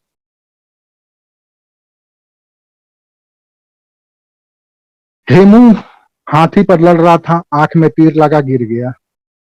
गिरने के बाद वो जहां हाथी को जो जल पानी पिलाया जाता है हौदा, उसी में गिर गया। अब उसके जो साथी थे उसको उठा करके बचा करके ले जा रहे थे, लेकिन कुछ मुगल सैनिक उसको देख लिए और देखने के बाद बैरम खां के पास लाए। अकबर नहीं चाहता था कि उसकी हत्या हो, अकबर थोड़ा सा उदार प्रवृत्ति का था। बैरम खां लेकिन एकदम तत्काल फैसला लेने वाला था, उसने हेमू की हत्या करवा दी। और इस तरह से पानीपत का युद्ध पुनः निर्णय कर दिया कि अब भारत में हुकूमत कौन करेगा, क्योंकि इस समय सबसे शक्तिशाली था हेमू विक्रमादित्य, और वही पानीपत के युद्ध में हार गया। समझ में आया? लड़ा कौन? बैरम खान एक तरफ, दूसरी तरफ कौन लड़ा? हेमू या विक्रमादित्य। नाम आदिल शाह का, लेकिन आदिल शाह कुछ भी नहीं था, सिर्फ और सिर्फ एक नाम का था। अब सवाल ये उठता है कि हेमू क्यों पराजित हुआ? ये भी आपसे सवाल पूछा जा सकता है, या आपसे पूछा जा सकता है कि पानीपत की कौन सी ऐसी रणनीति थी जिसने मुगलों को विजय दिलाई? आप लिखिए इसको 150 वर्ड्स में। या कौन सी ऐसी भूलें थी जो भारत को लगभग 300 वर्षों तक मुगलों के अधीन रखा है? तो पानीपत के युद्ध का कुछ भूल जो हेमू के द्वारा की गई। कारण समझ में आ गया? इतना ही लिखना है और कुछ भी विशेष फैक्ट नहीं देना है, ठीक है? इसी चीज को आप अपने तरीके से लिख लीजिएगा, जब आंसर राइटिंग बताएंगे तो उसमें बता देंगे कैसे लिखना है। अब भूल क्या हुआ हेमू से? हेमू ने कई भूलें की। पानीपत के युद्ध में हेमू या विक्रमादित्य के पराजय का कारण। दूसरा हमारा टॉपिक, क्यों हारा हेमू? आप लोग बहुत समझदार हो गए हैं, अब बीच बीच में डिस्टर्ब नहीं कर रहे हैं, कोई कुछ नहीं पूछ रहा है। क्या बात है भाई, अचानक इतना बड़ा ये सर आप इतना शानदार बता रहे हैं कि कास्टिंग चेंज हो गया एकदम, जरूरत ही नहीं है।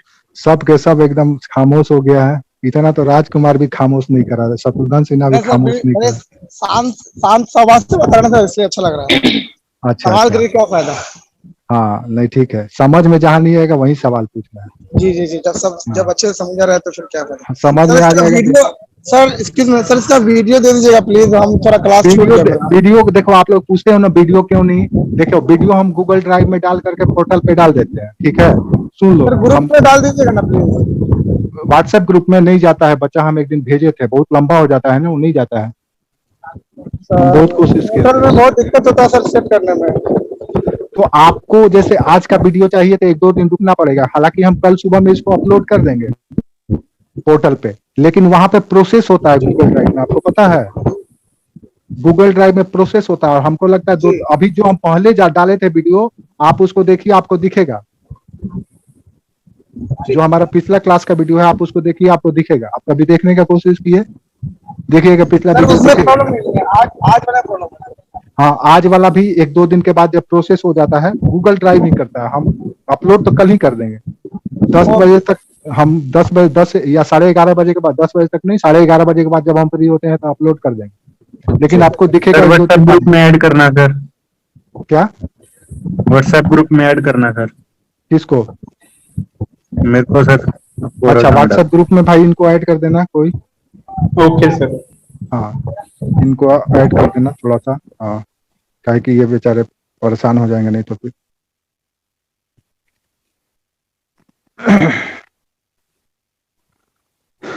अब चलिए देखते हैं कि कौन सा हेमू ने भूल किया जिसके वजह से पानीपत का युद्ध इसके हाथ से निकल गया। सबसे पहला तो जो इसका युद्ध का रणनीति था या रण कौशल या युद्ध की रणनीति, ये थोड़ा सा इसका कमजोर था।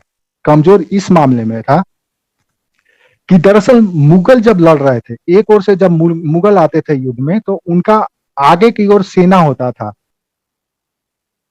आगे उनका सेना होता था और उसके सेनापति लड़ते थे। पीछे से बैरम खां और अकबर रहते थे, और पीछे से इनका मनोबल बढ़ाते थे और अटैक करवाते थे। इधर हेमू क्या कर रहा है कि हेमू बीच में है, उसके सेना पीछे है, कुछ आगे है, और ये बीच में है। अब जैसे ही इसको लगा, तुरंत एक शिकार हो गया। इसको तुरंत नहीं लड़ना चाहिए था, सामने तुरंत फ्रंट पे आकर के नहीं लड़ना चाहिए था, इसको पीछे रहना चाहिए था। सेना लड़ती, कमांड देता, जरूरत पड़ता तो आखिरी वक्त में सामने आता। जैसे हीरो का एंट्री कैसे होता है? लास्ट में होता है, जब गुंडा पूरा अपना एनर्जी निकाल चुका होता है, देन हीरो आएगा, पीट पाट के निकल जाएगा।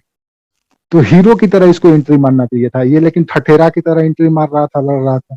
छोटा छोटा युद्ध लड़ा था तो सोचा कि भैया इसी तरह से इनसे भी निपट लेंगे, लेकिन ये मुगल थे, ऊपर से आप ही का हथियार लिए हुए थे, तोप लिए हुए थे।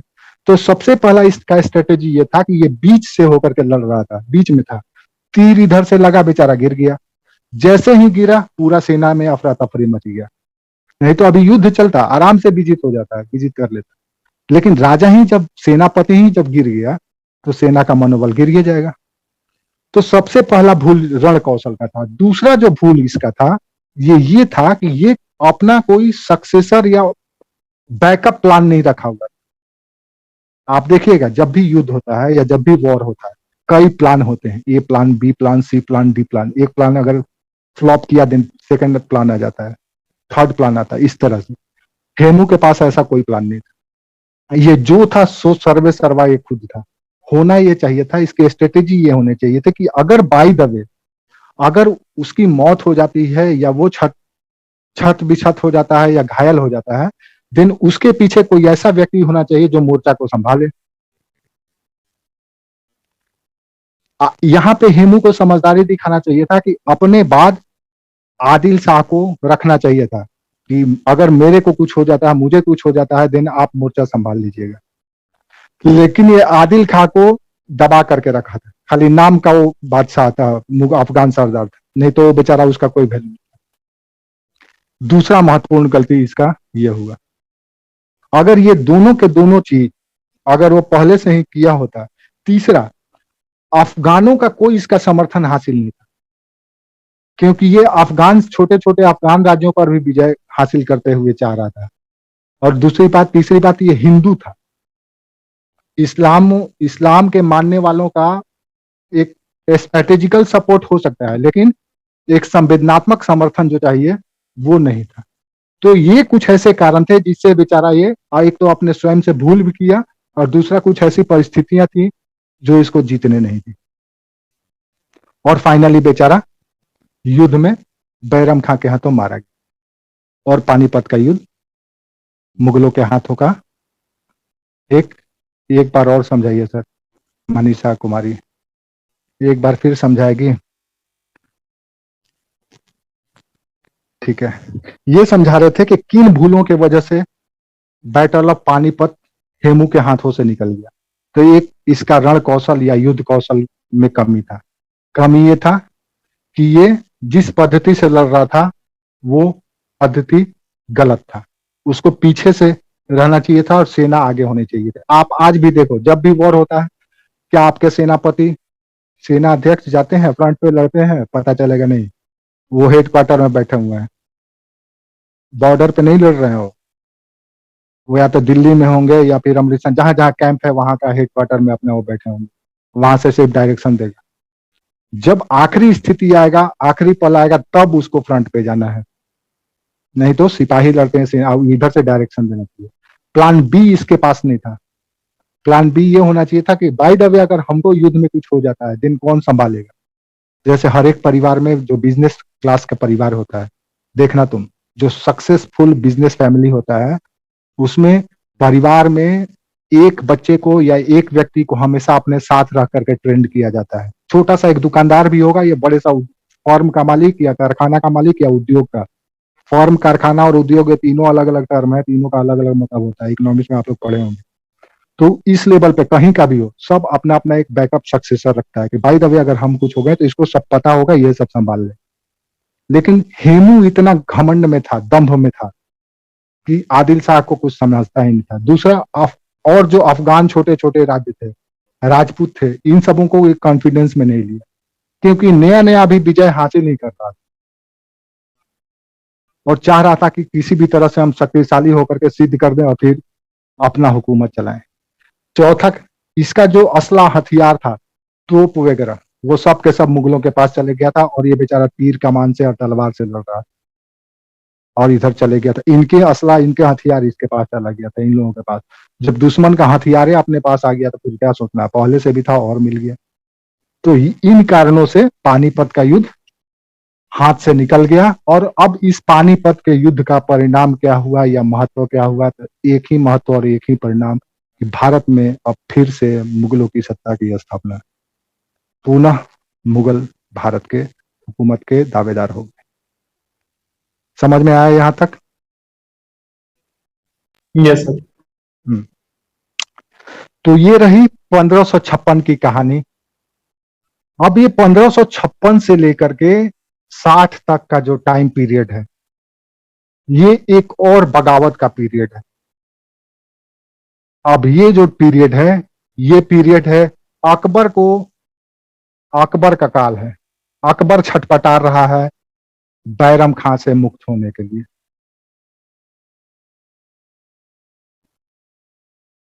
बैरम खां से मुक्ति के लिए अब अकबर छटपटाने लगे। और बैरम पानीपत के युद्ध जीतने के बाद प्रूफ कर दिया था कि रियल हीरो मैं है, हम है, अकबर तो बच्चा है।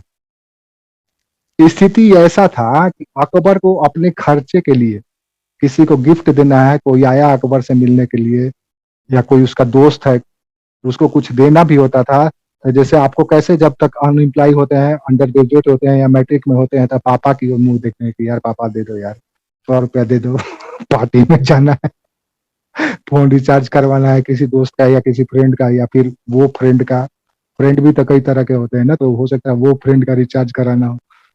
तो बेचारा ये इतना, इसलिए मतलब ये कह सकते हैं कि ये लाचार था और आयु थी युवा, चरमरा रहा था, 14 साल का उम्र था। अब हसीन ख्वाब इसके आंखों के सामने हमेशा दिखता था कि हम मुगल शहंशाह है और इसके ऊपर इसका फादर बैठे हुए, जिसका ये एक हुमायूं एक पोस्ट क्रिएट किया था जिसका नाम था वकील दर। हम लोग प्रशासन में पढ़ेंगे वकील दर। ये पोस्ट दरअसल अटॉर्नी जनरल की तरफ, आप लोग पॉलिटी में पढ़े होंगे, अटॉर्नी जनरल ऑफ इंडिया, जिसको हिंदी में महान्यायवादी कहा जाता है। सर ये वीडियो में नहीं आया सर, साइड में जो लिखा आपने। अच्छा ठीक है। एक पोस्ट क्रिएट किया था वकील ए दर, यहां दिख रहा है आपको, वकील ए दर। ये जो पोस्ट था, ये संरक्षक का, प्रोटेक्टर का पोस्ट था। ये कानूनी रूप से लीगल पोस्ट था, कानूनी पोस्ट था।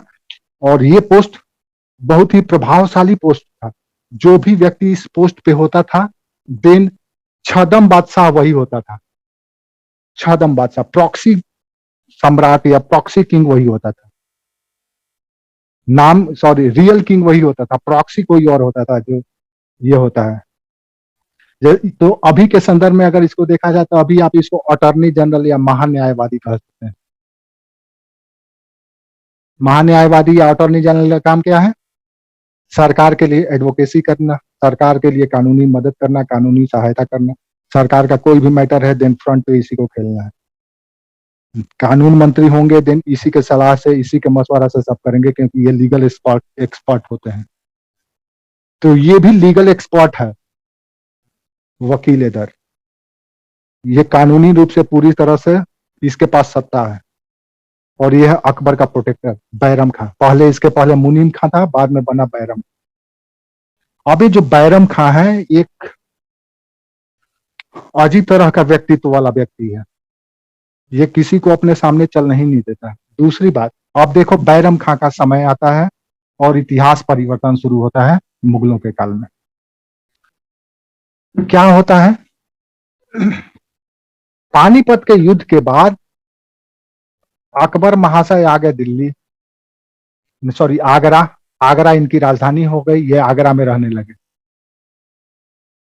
इनके ऊपर एक विराट पुरुष बैठा हुआ है जिनका नाम है बैरम खां।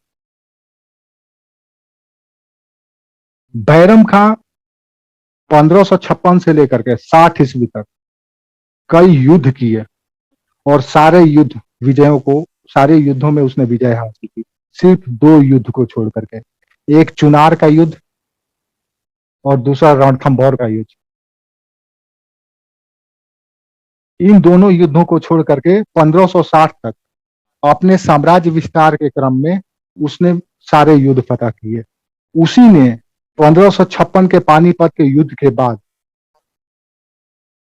मुगलों को कश्मीर से लेकर के मालवा तक, याद रखो, मुगलों को कश्मीर से लेकर के मालवा तक और पूरब में चुनार तक, चुनार से लेकर के पश्चिम में हरियाणा तक विस्तृत कर दिया था। यानी मुगल एम्पायर जो कल तक सिर्फ दिल्ली और आगरा तक सीमित था, अब फैला करके कश्मीर से मालवा और हरियाणा राजस्थान के कुछ क्षेत्र से लेकर के पूरब में बिहार तक फैला दिया था। अब स्वाभाविक सी बात है, क्योंकि आयु है अकबर की अभी 14 साल और बैरम खां सब कुछ किया है। अब अगर इतनी बड़ी राजनीतिक उपलब्धि दे दिया है मुगलों को, तो इसका तो कद स्वाभाविक है कि बढ़ गया होगा। अकबर का क्या वैल्यू है? कोई वैल्यू नहीं है। लेकिन अकबर अभी युवा है, उसके अंदर भी थोड़ा सा उमंग है। वो चाह रहा है कि अब वो सत्ता का भोग करे, वो शक्ति का भोग करे। लेकिन उसके ऊपर बैठा हुआ बैरम खां, इसको कुछ समझता ही नहीं था।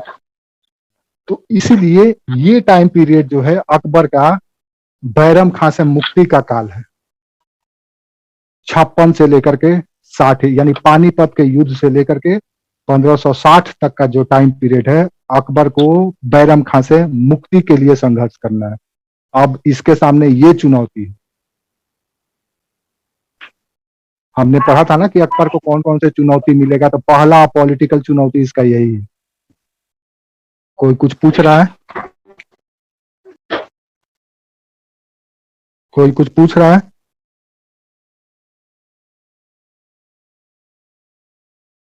कोई नहीं अच्छा, पूछ रहा है तो सर ये चुनार वाला ही एक बार समझा दीजिए फिर से।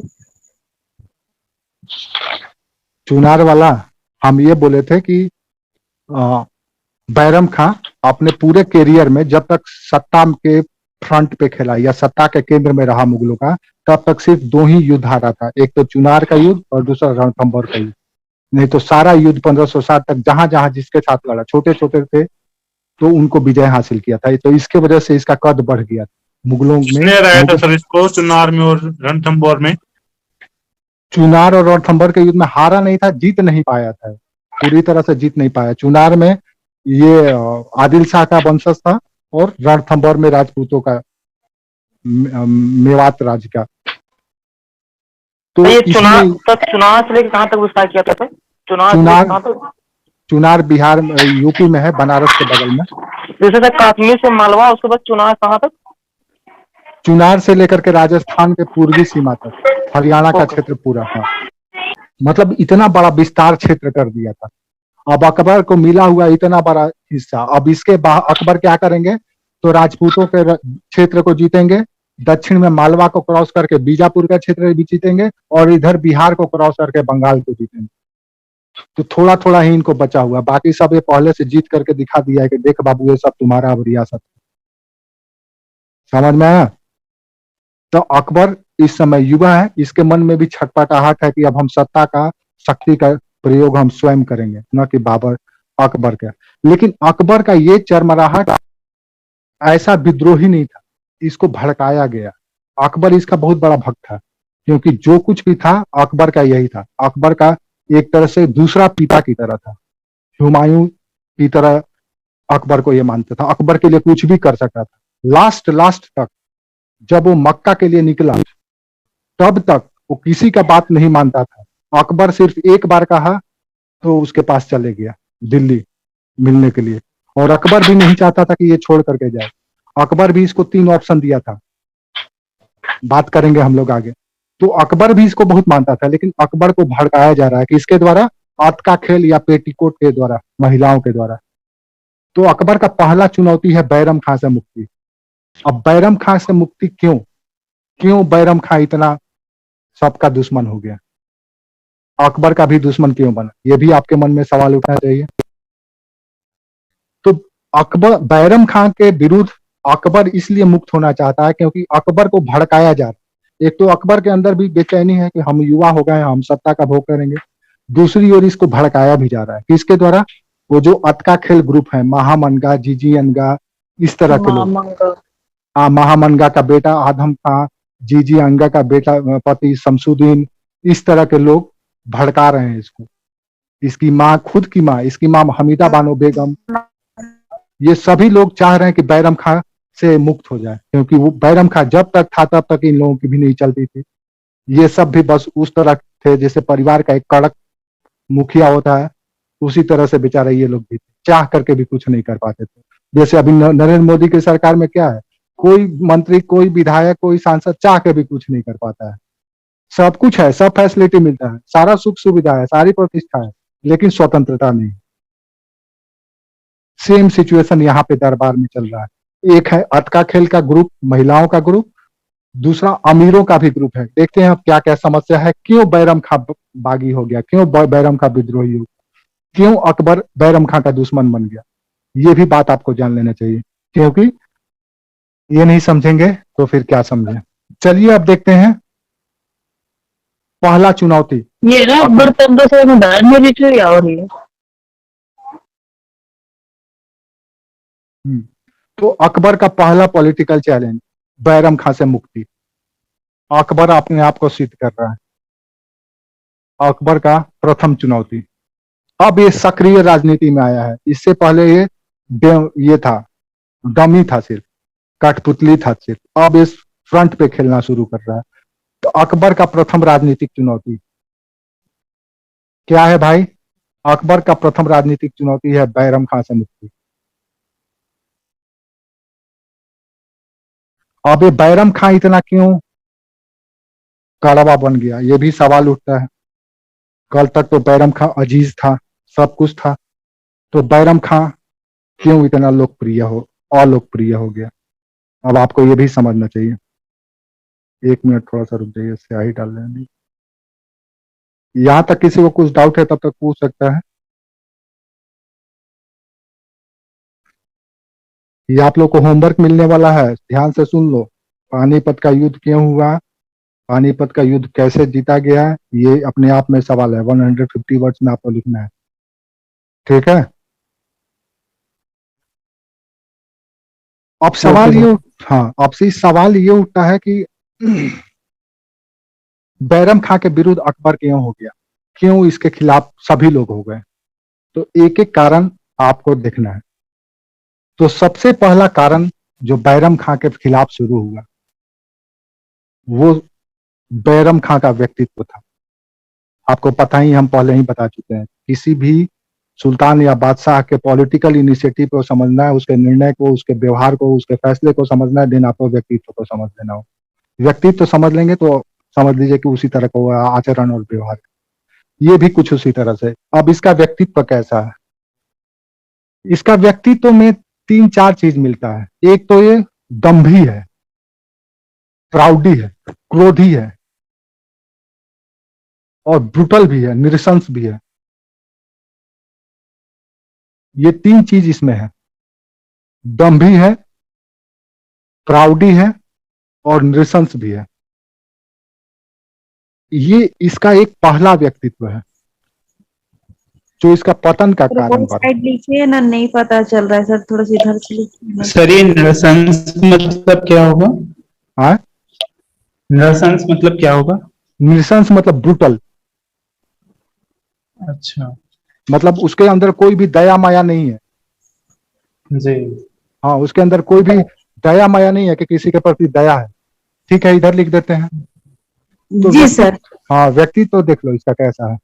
तो व्यक्तित्व में सबसे पहला क्रोधी बहुत है, क्रोध इसको बहुत जल्दी आता है। दम्भी यानी घमंडी भी है। और तीसरा ये निरसंस भी है, ये हत्या करने में बाज नहीं आता है, तुरंत हत्या कर देता है।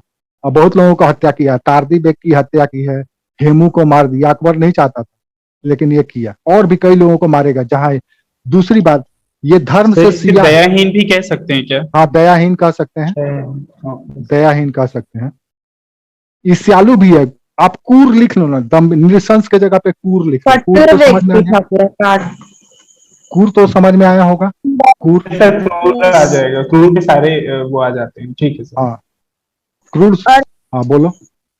ईर्ष्यालु भी है, जलन को जेलस भी है, ईर्ष्यालु। ये इसका पहला व्यक्तित्व है, व्यक्तित्व का पहला पक्ष है। ये व्यक्तित्व का पहला पक्ष ये शुरू से ही था। याद करो, याद करो, इसी के वजह से शाह तहमस्प हुमायूं से नफरत करने लगा था। वहां गया था ईरान के दरबार में, लेकिन हुमायूं को अगर थोड़ा सा भी मिसबिहेव शाह तहमस्प करते थे तो उसको मौका मिलता तो शाह तहमस्प को भी मार देता। यह ऐसा व्यक्तित्व था, शुरू से ही था इसका व्यक्तित्व। क्यों था ऐसा? क्योंकि ये व्यवहारिक राजनीतिज्ञ था। ये एक्सपेरिमेंटल नहीं था, सॉरी सीजनल पॉलिटिशियन नहीं था। ये फुल टाइम पॉलिटिशियन था और पूरी तरह से एक्सपेरिमेंटल था, प्रायोगिक राजनीतिज्ञ था। उसको लगता था कि 10 साल के बाद, 5 साल के बाद ये कुछ समस्या खड़ा कर सकता है, दिन तत्काल फैसला कर देता था। तो इसके वजह से इसका व्यक्तित्व कुछ इस तरह का हो गया था। तो ये इसका सबसे पहला व्यक्तित्व था जिससे लोग नफरत करते थे। कौन से लोग? मुगल अमीर। अमीर का मतलब यह है कि वो कुलीन नोबल्स वर्ग जो मुगल के प्रशासन और सत्ता में सहयोगी थे, जो मिर्जा कहलाते थे, बाबर के वंश के। बाबर का पहले टाइटल मिर्जा ही था, बाद में काबुल विजय के बाद उसने बादशाह बना और हिंदुस्तान पे आने के बाद अपना मिर्जा का जगह पे बादशाह कहने लगा। ये तो मिर्जा थे, सब मिर्जा इसके खिलाफ थे। महिलाएं भी इससे परेशान थी, महिलाओं को इज्जत ही नहीं करता था, हरम से बाहर ही नहीं निकलने देता था, कहता था कि जितनी तुम्हारी औकात है वहीं पे रहो। तो महिलाएं भी, या पेटीकोट या अटका खेल ग्रुप भी इससे नाराज था। अटका खेल ये ग्रुप है महिलाओं का, ये भी इससे नाराज है इस व्यक्तित्व के वजह से। कैसे, हम उदाहरण के साथ बताएंगे। दूसरा जो इसका व्यक्तित्व है जिसकी वजह से ये मुगलों पर या पूरे मुगल अमीरों पर प्रतिष्ठा रखता था, अपना वैल्यू रखता था, वो था इसकी लॉयल्टी, वफादारी। दूसरा, विश्वासी भी था, स्वामी भक्त भी था। जीजा जी जो कहेंगे वही सत्य है। सलमान खान कहता था ना कि जीजा ने कह दिया, जैसे अमिताभ बच्चन कैसे 16 में बोलता है, भाई ने बोल दिया तो देख लिया जाएगा। धर्मेंद्र बोलता है कि यार ऐसा ऐसा किया जाएगा, तो बोलता है ना अमिताभ, भाई बोला तो बोला। उसी तरह से ये स्वामी भक्त भी एक नंबर का मुगलों का, क्योंकि इसके पूर्वज ही मुगलों की सेवा करते आ रहे थे। ये तीसरा पीढ़ी था इसका जो मुगलों के सेवा में था। इसके दादा भी थे, इसके पिता भी थे और ये भी था। तो ये 2 व्यक्तित्व था सत्ता के प्रति पूरा वफादार था, मुगल खानदान के प्रति पूरा वफादार था, जिसका जो औकात था, जिसका जो जगह था, उसको उसी जगह पे रखना पसंद करता था। वो नहीं चाहता था कि महिलाएं दरबार में हस्तक्षेप करे, राजनीति में हस्तक्षेप करे और दरबार में किचन पॉलिटिक्स घुस जाए। आज भी देखिएगा वो परिवार बहुत जल्दी विखंडित हो जाता है जिसमें किचन पॉलिटिक्स घुस जाएगा। अगर किचन पॉलिटिक्स घुस गया दिन बहुत जल्दी परिवार विखंडित हो जाता है। इसीलिए मर्दों को ये सबक लेना चाहिए कि बाहर का जो आपका बिजनेस व्यवसाय काम है वो बाहर में ही अपना समझो, वो घर में आकर के शेयर मत करो, नहीं तो थोड़ा सा समस्या होगा घर में वो समस्या आ जाएगा। घर बाहर का समस्या बाहर रखो, घर की समस्या घर में रखो, लेकिन लोग इसको भूल जाते हैं और बाहर की समस्या घर में लेकर के बाहर में सब अपना अपना जैसे है सब अपना मेंटेन अपने से करो, वहां पे हस्तक्षेप महिलाओं का मत करवाओ, नहीं तो उनका फिर एक एक कहा जाता 9 गो जोगी मठ उजाड़े, तो 9 गो जोगी मत होने दो। यहाँ पे आपका ये है, ये पॉलिटिक्स में भी व्यवहारिक जीवन में, तो ये इसका व्यक्तित्व है और इस व्यक्तित्व की वजह से ये अलोकप्रिय हो गया है। लोग चाह रहे हैं कि बैरम जाए जल्द खत्म हो, अब इसको भगाने के लिए अकबर का कान भरा जाएगा, कैसे अब इसके खिलाफ षड्यंत्र होगा। और जैसे ही ये षड्यंत्र और या बैरम का जाना अकबर के लिए एक अवसर है, अकबर के लिए बुरा नहीं है, ये इसको अकबर अवसर के रूप में समझता है, लेकिन तुरंत नहीं फायदा उठा पाता है, 4 साल के बाद उठाता है। जैसे आप लोग तैयारी करते हैं, कहीं पढ़ते हैं तो तुरंत कोचिंग का 100% फायदा आपको नहीं मिल पाता है। 2-4 साल जब खुद से भी पढ़ लेते हैं, अनुभव हो जाता है, देन आपको फायदा वो समझ में आता है। उसी तरह से अकबर के साथ भी है। समझ में आया यहाँ तक? अच्छा, एक और बात, दूसरी बात यह है कि बैरम खां बाई पंथ सिया है, ये सिया मत को मानता है। हुमायूं भी सिया बन गया था, पता ही आपको, शाह तहमस उसको कन्वर्ट कर दिया था, किया था ना ईरान में, उसी शर्त पे उनको 14,000 की सेना का मदद किया था। तो ये सिया है। अब ये धर्म भी एक कारण है, दूसरा व्यक्तित्व भी एक कारण है। जैसे आज नरेंद्र मोदी कितना भी सार्वजनिक मंच से खड़ा होकर के कह दे, कितना भी लिबरल हो जाए, लेकिन एक कम्युनिटी का वोट उसको कभी नहीं मिलेगा। क्यों?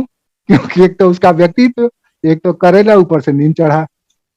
सेम हाल बेचारा बैरम खां के साथ, चाहे वो कितना भी भला सोचे, सबके लिए भला सोचता है, किसी का बुरा नहीं सोचता है आजीवन, जब तक सत्ता में राजनीति में रहता है।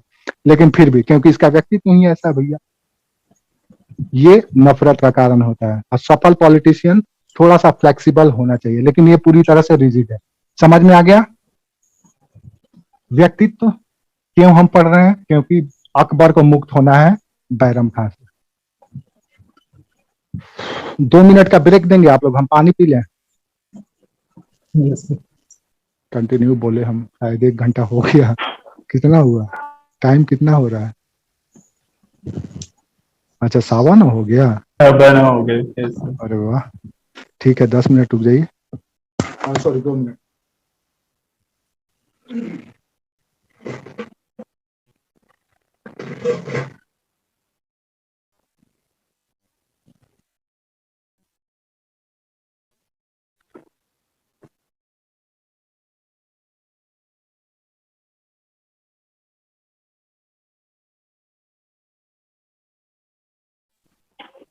संकल्प भाई,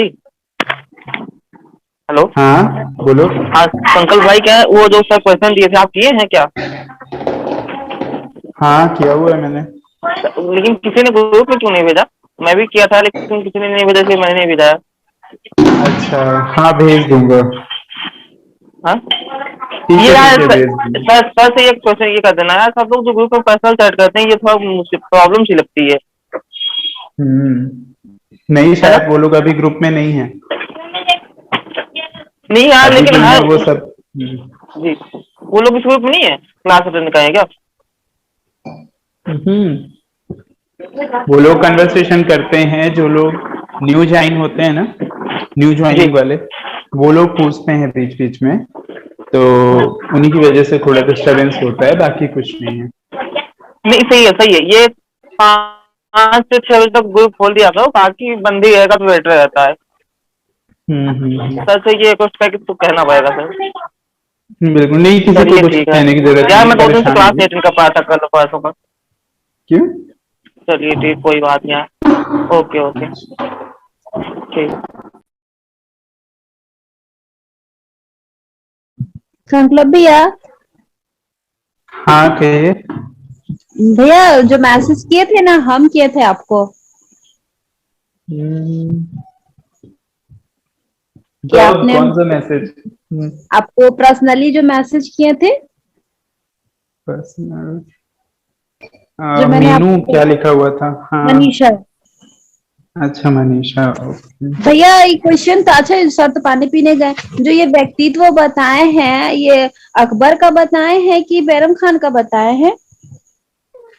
बैरम खान का बताते जा रहे हैं अभी तो। और बैरम बैरम खान का खान बताया। का बताए। अच्छा ठीक है। अकबर का व्यक्तित्व तो उसी दिन बता हाँ। दिए थे।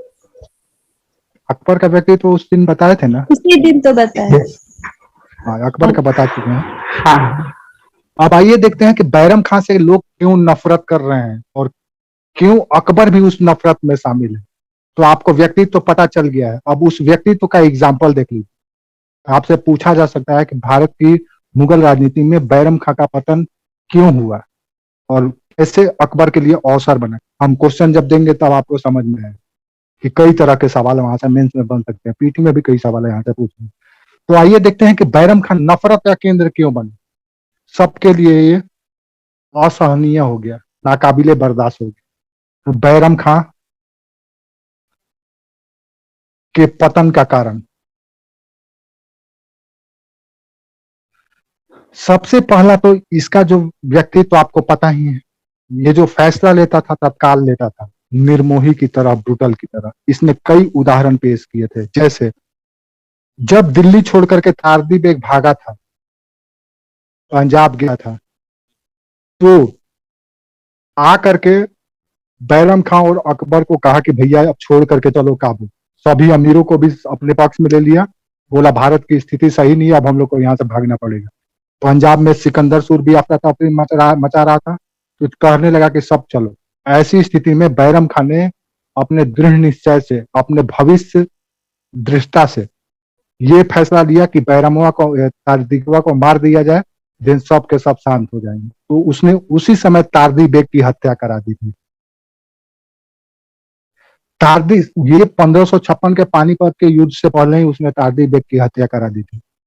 तारदी बेग के हत्या कराने की वजह से मुगल अमीरों के बीच में एक भय पैदा हो कि बैरम खां किसी को भी नहीं बख्शेगा अगर हम उसके खिलाफ जाएंगे। अब ये नफरत का बीज मुगल अमीरों के बीच में घुस गया कि तारदी बेग जैसा सेनापति को ये नहीं छोड़ा, सूबेदार को नहीं छोड़ा, तो हमको हम लोगों का क्या बिसात है।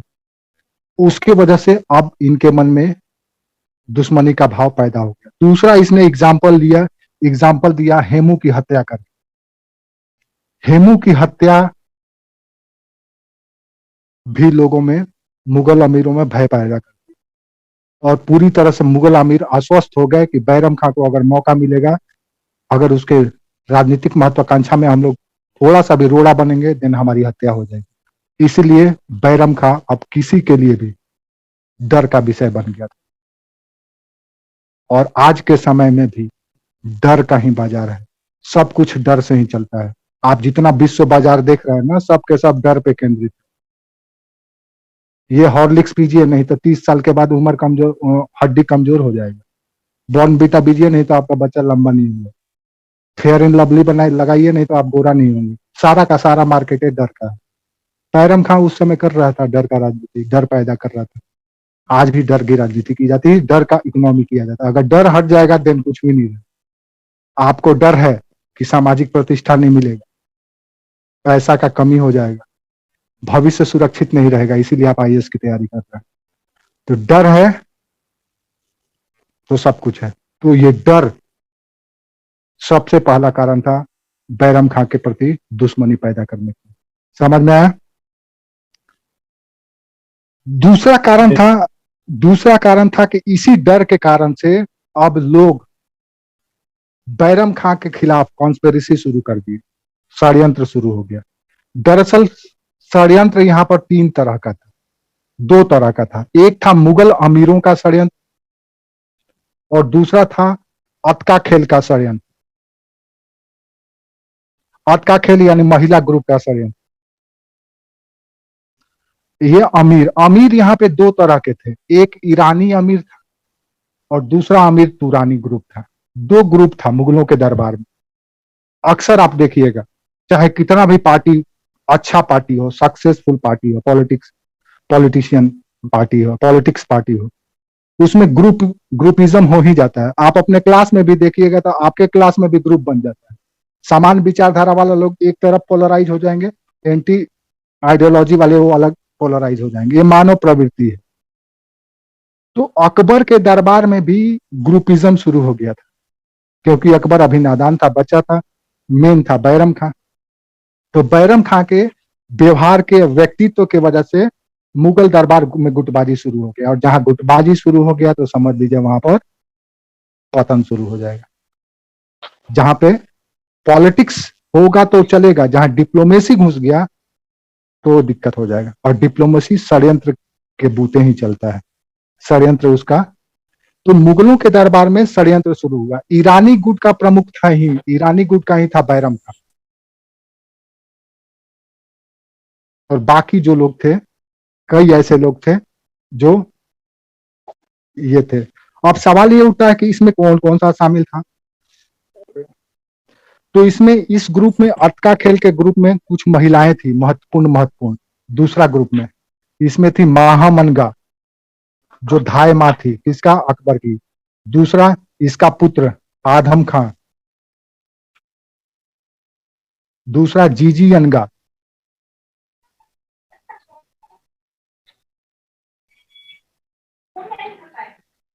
और इसका पति शमसुद्दीन।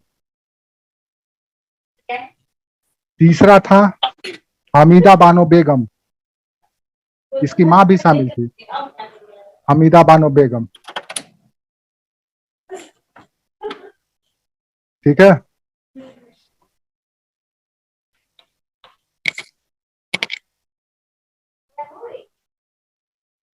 और हमीदा बानो बेगम, और हमीदा बानो बेगम को मदद कर रहा था शिहाबुद्दीन, जो दिल्ली का प्रमुख था, गवर्नर था दिल्ली का।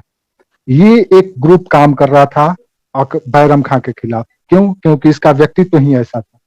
अपने सामने किसी को, आप लोग को दिखाई दे रहा है? Yes yes sir. सर। एक मिनट। हाँ, क्या चले, ठीक है। तो ये एक ग्रुप था जो एक्टिव था, जो बैरम खां के खिलाफ था। दूसरा ईरानी और तुरानी गुट था। ईरानी और तुरानी गुट में भी कई ऐसे लोग थे जो इसका विरोध कर रहे थे। कौन है बार बार फोन कर?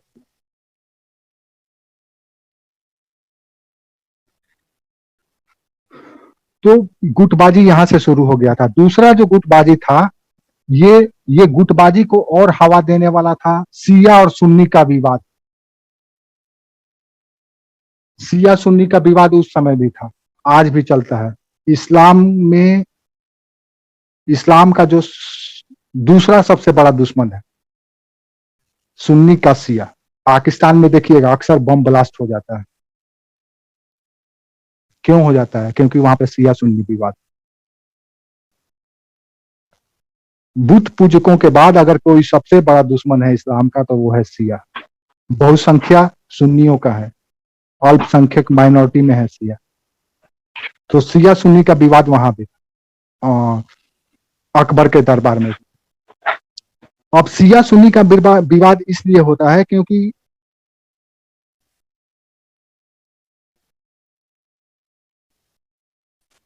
बैरम खां का कुछ ऐसा निर्णय था जो धर्म से प्रेरित था। क्या क्या? बैरम खां जितना भी उच्च पद था, वो सारा का सारा उच्च पद शियाओं को देने लगा था। जैसे सद्र उस सुदूर का पद, सद्र उस सुदूर, ये दरअसल धार्मिक विभाग था, रिलीजियस विभाग, जो दान दक्षिणा का काम करता था, धर्म का प्रसार करता था। वो जो पद था, वो पद ये शियाओं को देना शुरू किया। इसके अलावा जितने भी बड़े बड़े पद थे खान ए जमा का पद, अमीरों का प्रमुख, वो भी वो शियाओं को दिया। और भी महत्वपूर्ण पद, जैसे आप देखेंगे कि वो क्या करता है कि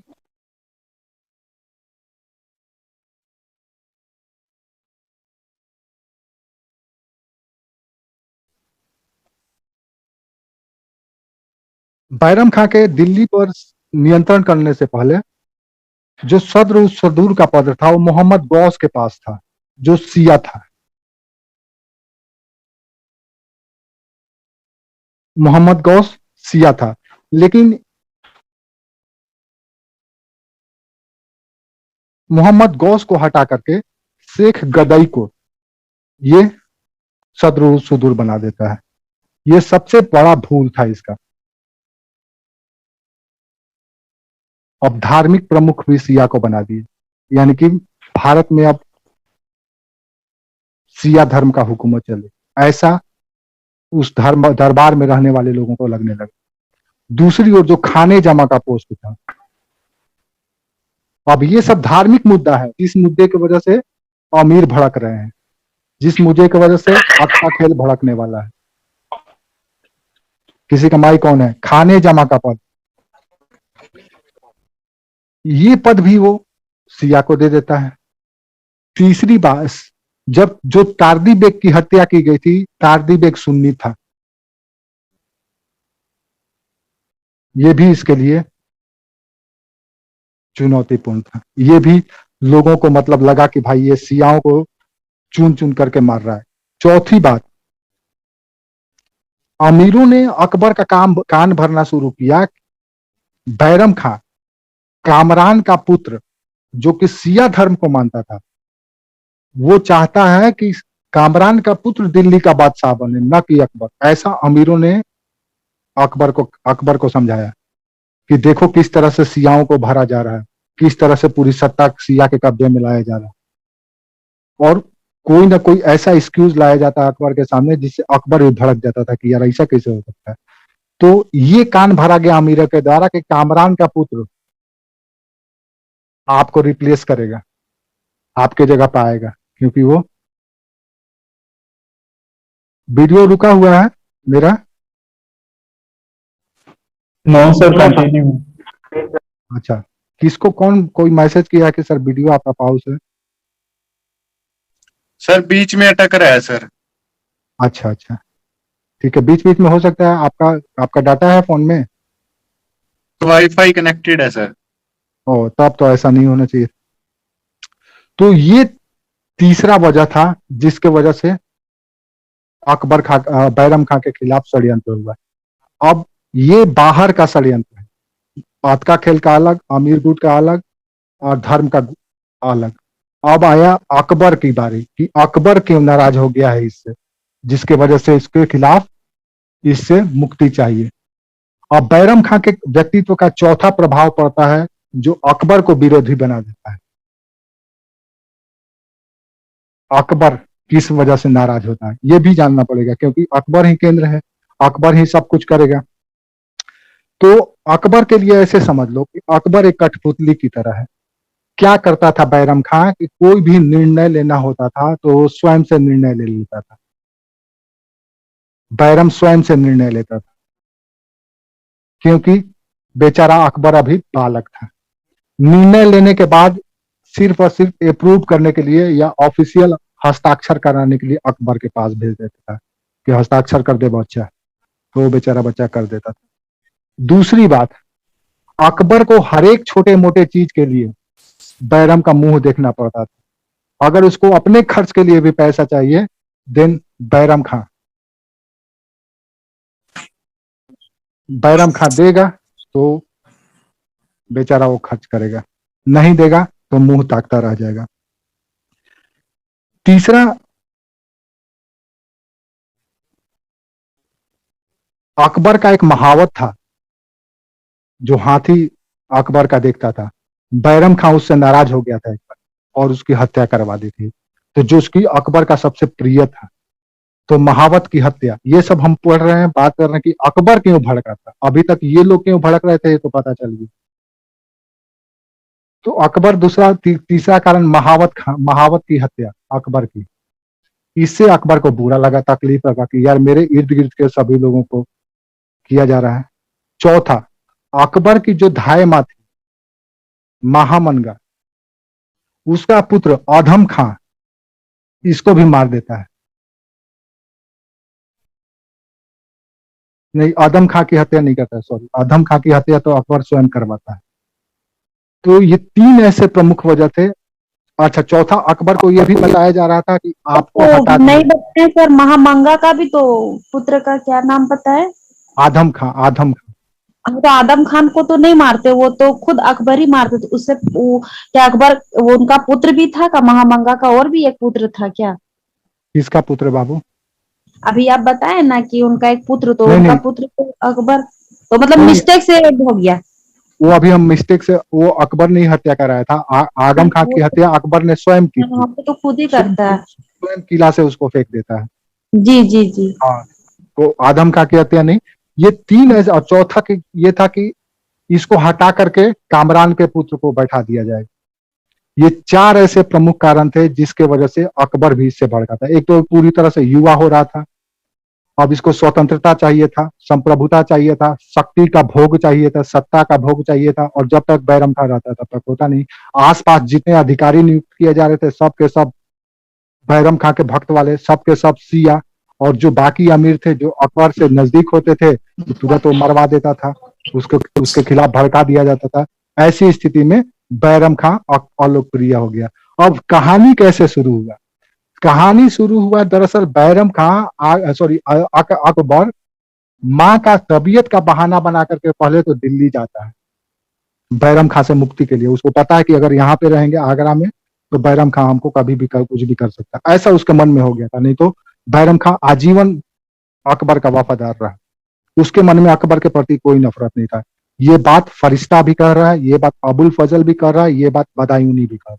किसी ने भी ये उसकी स्वामी भक्ति पर अकबर के प्रति शक नहीं किया है, कोई भी इतिहासकार, न तो अबुल फजल ने, न तो फरिश्ता ने, और न ही बदायूनी ने। अकबर के प्रति स्वामी भक्ति या लॉयल्टी में बैरम खां का कोई कमी नहीं। लेकिन अकबर को ऐसा लगा कि ऐसा हो सकता है क्योंकि उसका कान भरा गया। समझ में आया? अब ये क्या करता है कि आगरा से भाग करके दिल्ली जाता है, सबसे पहले बहाना बना करके आगरा से ये दिल्ली पहुंच जाता है। कौन? अकबर। बहाना बना करके कि माता का, हमीदा बानो बेगम का तबीयत खराब, और वहां जाता है तो उसकी जितनी भी माँ है जो हमीदा बानो बेगम, वो इसको भड़काना शुरू करती है कि तुम बैरम खां से के चंगुल से बाहर निकलो, नहीं तो तुम्हारा जान भी जाएगा, तुम्हारा सत्ता भी जाएगा। समझ में आया? ऐसी स्थिति में अकबर को संदेश भेजवाता है कि आप आगरा छोड़ करके मक्का चले जाइए, आप आगरा छोड़िए और जाइए। बैरम खां को ये बात सुन करके आश्चर्य होता है, लेकिन फिर भी वो अपने स्वामी के प्रति इतना वफादार है कि उनकी बातों पर थोड़ा सा भी प्रश्न नहीं या संशय नहीं करता है, और उठ करके चल देता है आगरा। आगरा से निकल जाता है और बयाना से निकलता है। आगरा के बगल में ही एक जगह है बयाना, ये नील की खेती के लिए जाना जाता है। अब बयाना जब पहुंचता है तो इसके खिलाफ जो इसके पहले से ही दुश्मन थे वो सब के सब षड्यंत्र करने लगते हैं इसको मारने के लिए। अब अकबर के सामने ऑप्शन यही है कि या तो इसको मारे या भगाए, या फिर उनके चंगुल में गिरफ्त में रहे। और इसमें काम करता है गुजरात का एक भगोड़, दिल्ली से भागा हुआ गुजरात में बैठा हुआ एक मुगल अमीर। वो आकर के अकबर को कहता है कि भैया इसको मारो, इसको खत्म करो। लेकिन फिर भी ये बयाना से फिर पंजाब की ओर निकल पड़ता है। अब इसका पंजाब में भी पीछा किया जाता है और चैलेंज ठोक दिया जाता है कि तुम्हारी हत्या कर दी जाएगी। और लास्ट में बेचारा वहां से भी भाग करके वापस गुजरात आता है, और गुजरात में फिर एक अफगान के द्वारा इसकी हत्या कर दी जाती है।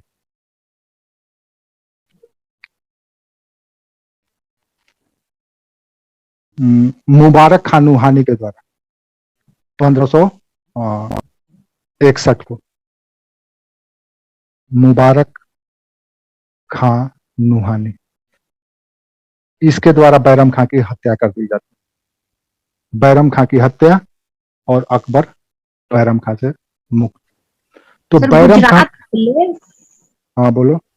गुजरात बोले अभी। हाँ, गुजरात में एक जगह है पाटन। पाटन।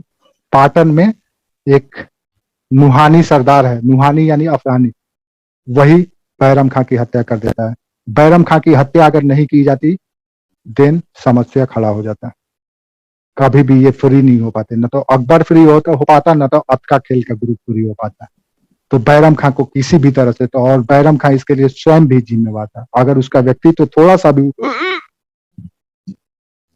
उदार होता तो बच जाता, लेकिन अपने व्यक्तित्व के कारण बेचारा मारा गया। इससे पहले जब वो दिल्ली छोड़ करके अकबर कहा कि तुम वापस चले जाओ, तो अकबर ने 3 ऑप्शन दिया था। अकबर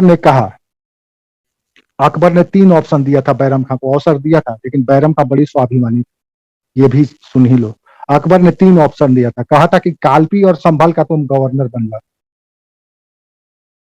सूबेदार बन जाओ, और दरबार के राजनीति से बाहर निकलो, तुम हमारे पास मत रहो, न तो इन अमीरों के ऊपर हुकूमत करो। दूसरा ऑप्शन दिया था कि भाई तुम मेरे पास एक तरह से एडवाइजर के रूप में, सलाहकार के रूप में सिर्फ तुम रहो, और कोई तुम्हारे पास पावर नहीं हो। सिर्फ और सिर्फ जैसे नहीं होते कि धर्म पुरोहित बैठे रहते हैं राजा के बगल में, आपका काम सिर्फ सलाह देना है, आप एज ए एडवाइजर या सलाहकार के। तीसरा ऑप्शन दिया था कि मक्का चले जाओ। इन लोगों का एक ही मकसद ये होता था, मक्का जाने, तो कहा कि भाई मक्का चले जाओ। तो बैरम खां ने ये चुना, इतना स्वाभिमानी था, बोला हमको नहीं चाहिए आपकी सेवा, आपको जब मेरे ऊपर यकीन ही नहीं है तो हम क्यों रहेंगे, हमको राजा शक्ति सत्ता का भोग थोड़े न करना है। वो मक्का के लिए निकल गया। इसी मक्का के जाने के क्रम में गुजरात जाना पड़ता था, गुजरात से ही फिर पानी के जहाज से, शिप से लोग मक्का जाते थे, क्योंकि इधर का जो पंजाब और ये ईरान मिडिल एशिया होकर के जाएंगे तो बहुत लंबा पड़ जाएगा, हमको बीच में बहुत सारे दुश्मन है। तो इसलिए गुजरात गया, और गुजरात से यही पाटन में मुबारक खान नूहानी के द्वारा इसकी हत्या कर दी गई। और इसकी हत्या होना मुगलों के लिए, अकबर के लिए बहुत अच्छा था, लेकिन यहाँ पर 2 लोगों को अवसर मिला। एक तो महिलाओं का जो ग्रुप था, पेटीकोट सरकार को अवसर मिल गया 1560 से लेकर के 64 तक। और 1560 से 64 तक अकबर दूसरा कैद में है, बाहर का कैद टूट गया बैरम खां का, अब दूसरा कैद है महिलाओं का। बैरम खां का पतन हो गया, बैरम खां खत्म हो गया। समझ में आया? सर तभी से आप बताएं, लेकिन ये पेटीकोट क्या है ये नहीं बताएं। हम चलो क्या बता सुने? देना। चलो ठीक अरे है, पेटीकोट महिलाएं पहनती है, तुमको नहीं पता है? तो हम ये जानते हैं, लेकिन हमको लगा कुछ है। इसको पर्दा शासन भी कहा जाता है। पेटीकोट महिलाएं जो पहनती हैं, तो एक सिंबॉलिक टर्म है ये। महिलाएं पेटीकोट पहनती है तो पेटीकोट सरकार। रजिया सुल्तान पेटीकोट उतार करके काबा पहनती थी, पुरुषों का, नहीं तो वहां भी पेटीकोट गवर्नमेंट शुरू हो जाती। अब पेटीकोट गवर्नमेंट भारत के इतिहास में कई बार आया है, कई ऐसे शासक हुए हैं जहां पे महिलाएं हुकूमत की है। तो पेटीकोट शासन 1560 से 64 तक चला। इसका जो प्रमुख थी वो थी महामनगा, न कि हमीदा बानो, महामनगा। और इसमें दूसरा जो शक्तिशाली व्यक्ति था वो था इसका पुत्र आधम खां। ये दोनों मिल करके 1560 से 64 तक मुगल सत्ता की हुकूमत अपने कब्जे में रखे। समझ में आया?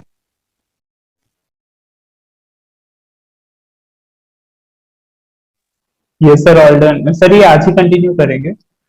आए बस इसको तुरंत खत्म कर देंगे, हो जाएगा बस 2 मिनट में। अब ये आधम खां की हत्या करेगा अकबर, और ये पेटीकोट सरकार से बाहर निकल जाए। आधम खां की हत्या और पेटीकोट सरकार खत्म। आधम खां की हत्या क्यों की गई?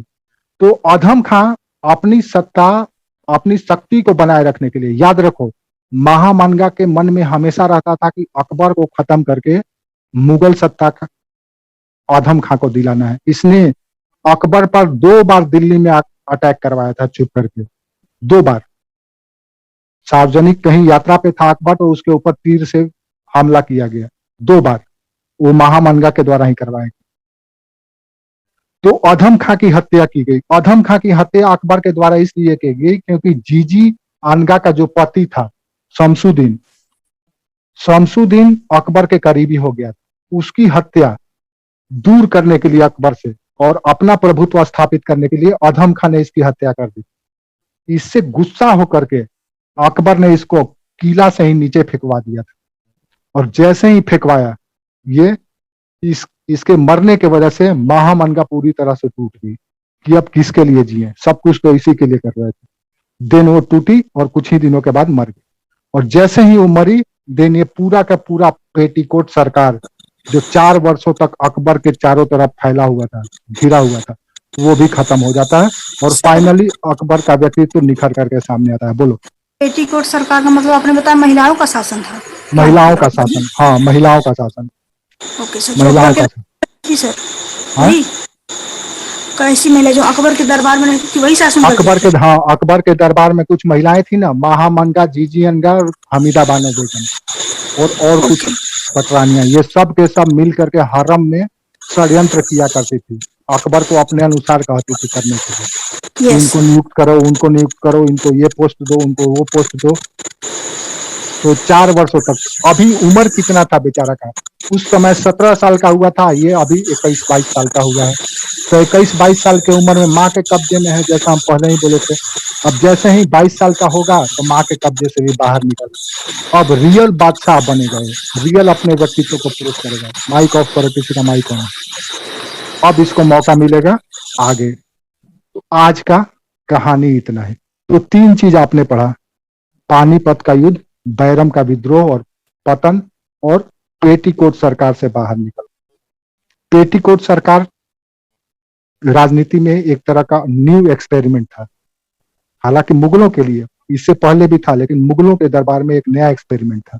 यह सवाल आपसे पूछा जा सकता है। ठीक है, पीटी में भी सवाल पूछा जाता है, क्या है पेटीकोट गवर्नमेंट, कौन था इसका प्रमुख, ये सवाल अक्सर पूछा जाता है। तो आज के लिए हम लोग इतना ही करेंगे। अब किसी को कुछ पहले 10 हो गया, किसी को कुछ पूछना है? गवर्नमेंट का प्रमुख अकबर को ही माना जाएगा ना? पेटीकोट गवर्नमेंट का प्रमुख महामंगा थी। महामंगा? हाँ, उसकी धाय माँ, अकबर नहीं था। महामंगा, MAHAM। हिंदी भी एक बार लिख दीजिएगा। ये तो लिखे महामंगा। महामंगा कर दो यार, क्योंकि पूरा कुछ नहीं दिख रहा है। किसको नहीं दिख रहा है? पूरा क्लियर तो दिख रहा है बच्चा। कभी कभी जैसे नेटवर्क छोड़ दे रहा है सर, शायद हम लोग का नेट खत्म हो रहा है, ये भी हो सकता है। हाँ हो सकता है। गरिमा आउट हो गई, गुड नाइट सर। ठीक। सर हिस्ट्री में आंसर राइटिंग किया जाता है तो क्या समय लिखना जरूरी होता है सर? हर जगह समय को कोट करते चले? ना ना ना, जहाँ पे आपको याद है प्रमुख युद्ध का या प्रमुख जो निर्णायक है, बस वही। बाकी इतिहास का डेट के पीछे मत पगलाना, नहीं तो पगलाई रह जाओगे। सिर्फ जगह का नाम सर, उसी डेट से ही परेशान रहती हूँ हर जगह। नहीं, डेट के पीछे नहीं पगलाना। आपसे आप देखना कितना क्वेश्चन यूपीएससी में डेट का पूछा जाता है पीटी में, हमको दिखाओ तो पता चलेगा। रियरेस्ट ऑफ रियर में पूछा जाता है, 1-2 पूछा जाता है, बहुत कम सर, पूछता ही नहीं है एक तरह से ही परेशान हूँ। हाँ, तो इसलिए डेट के लिए परेशान नहीं होना। नहीं सुन पाई हूँ इसीलिए। इतिहास के टॉपिक क्या होगा? समझ के ओन लिख दे। कैसे मुगल साम्राज्य का अकबर के द्वारा विस्तार किया गया, यानी कि आप कह सकते हैं कि एक्सपेंशन ऑफ द एम्पायर, साम्राज्य का विस्तार, यानी कि अभी भी राजनीति ही चलेगा। कैसे कैसे उसमें युद्ध हुआ, कौन से धार्मिक सहिष्णु नेता थे धार्मिक रूप से। अभी वो सब तो हम बताए नहीं, सहिष्णु तो था ही, क्यों था वो भी हम बताएंगे, वो सब टॉपिक आएगा। क्या होता है सहिष्णु, उसका कौन सा सहिष्णु था जो वाकई में सहिष्णु था या पॉलिटिकल सहिष्णु था। रियल में सहिष्णु नहीं था, पॉलिटिकल सहिष्णु था, क्योंकि अगर वो नहीं करता देन टिक नहीं पाता, तो उसको टिकना था तो ऐसा करना पड़ेगा।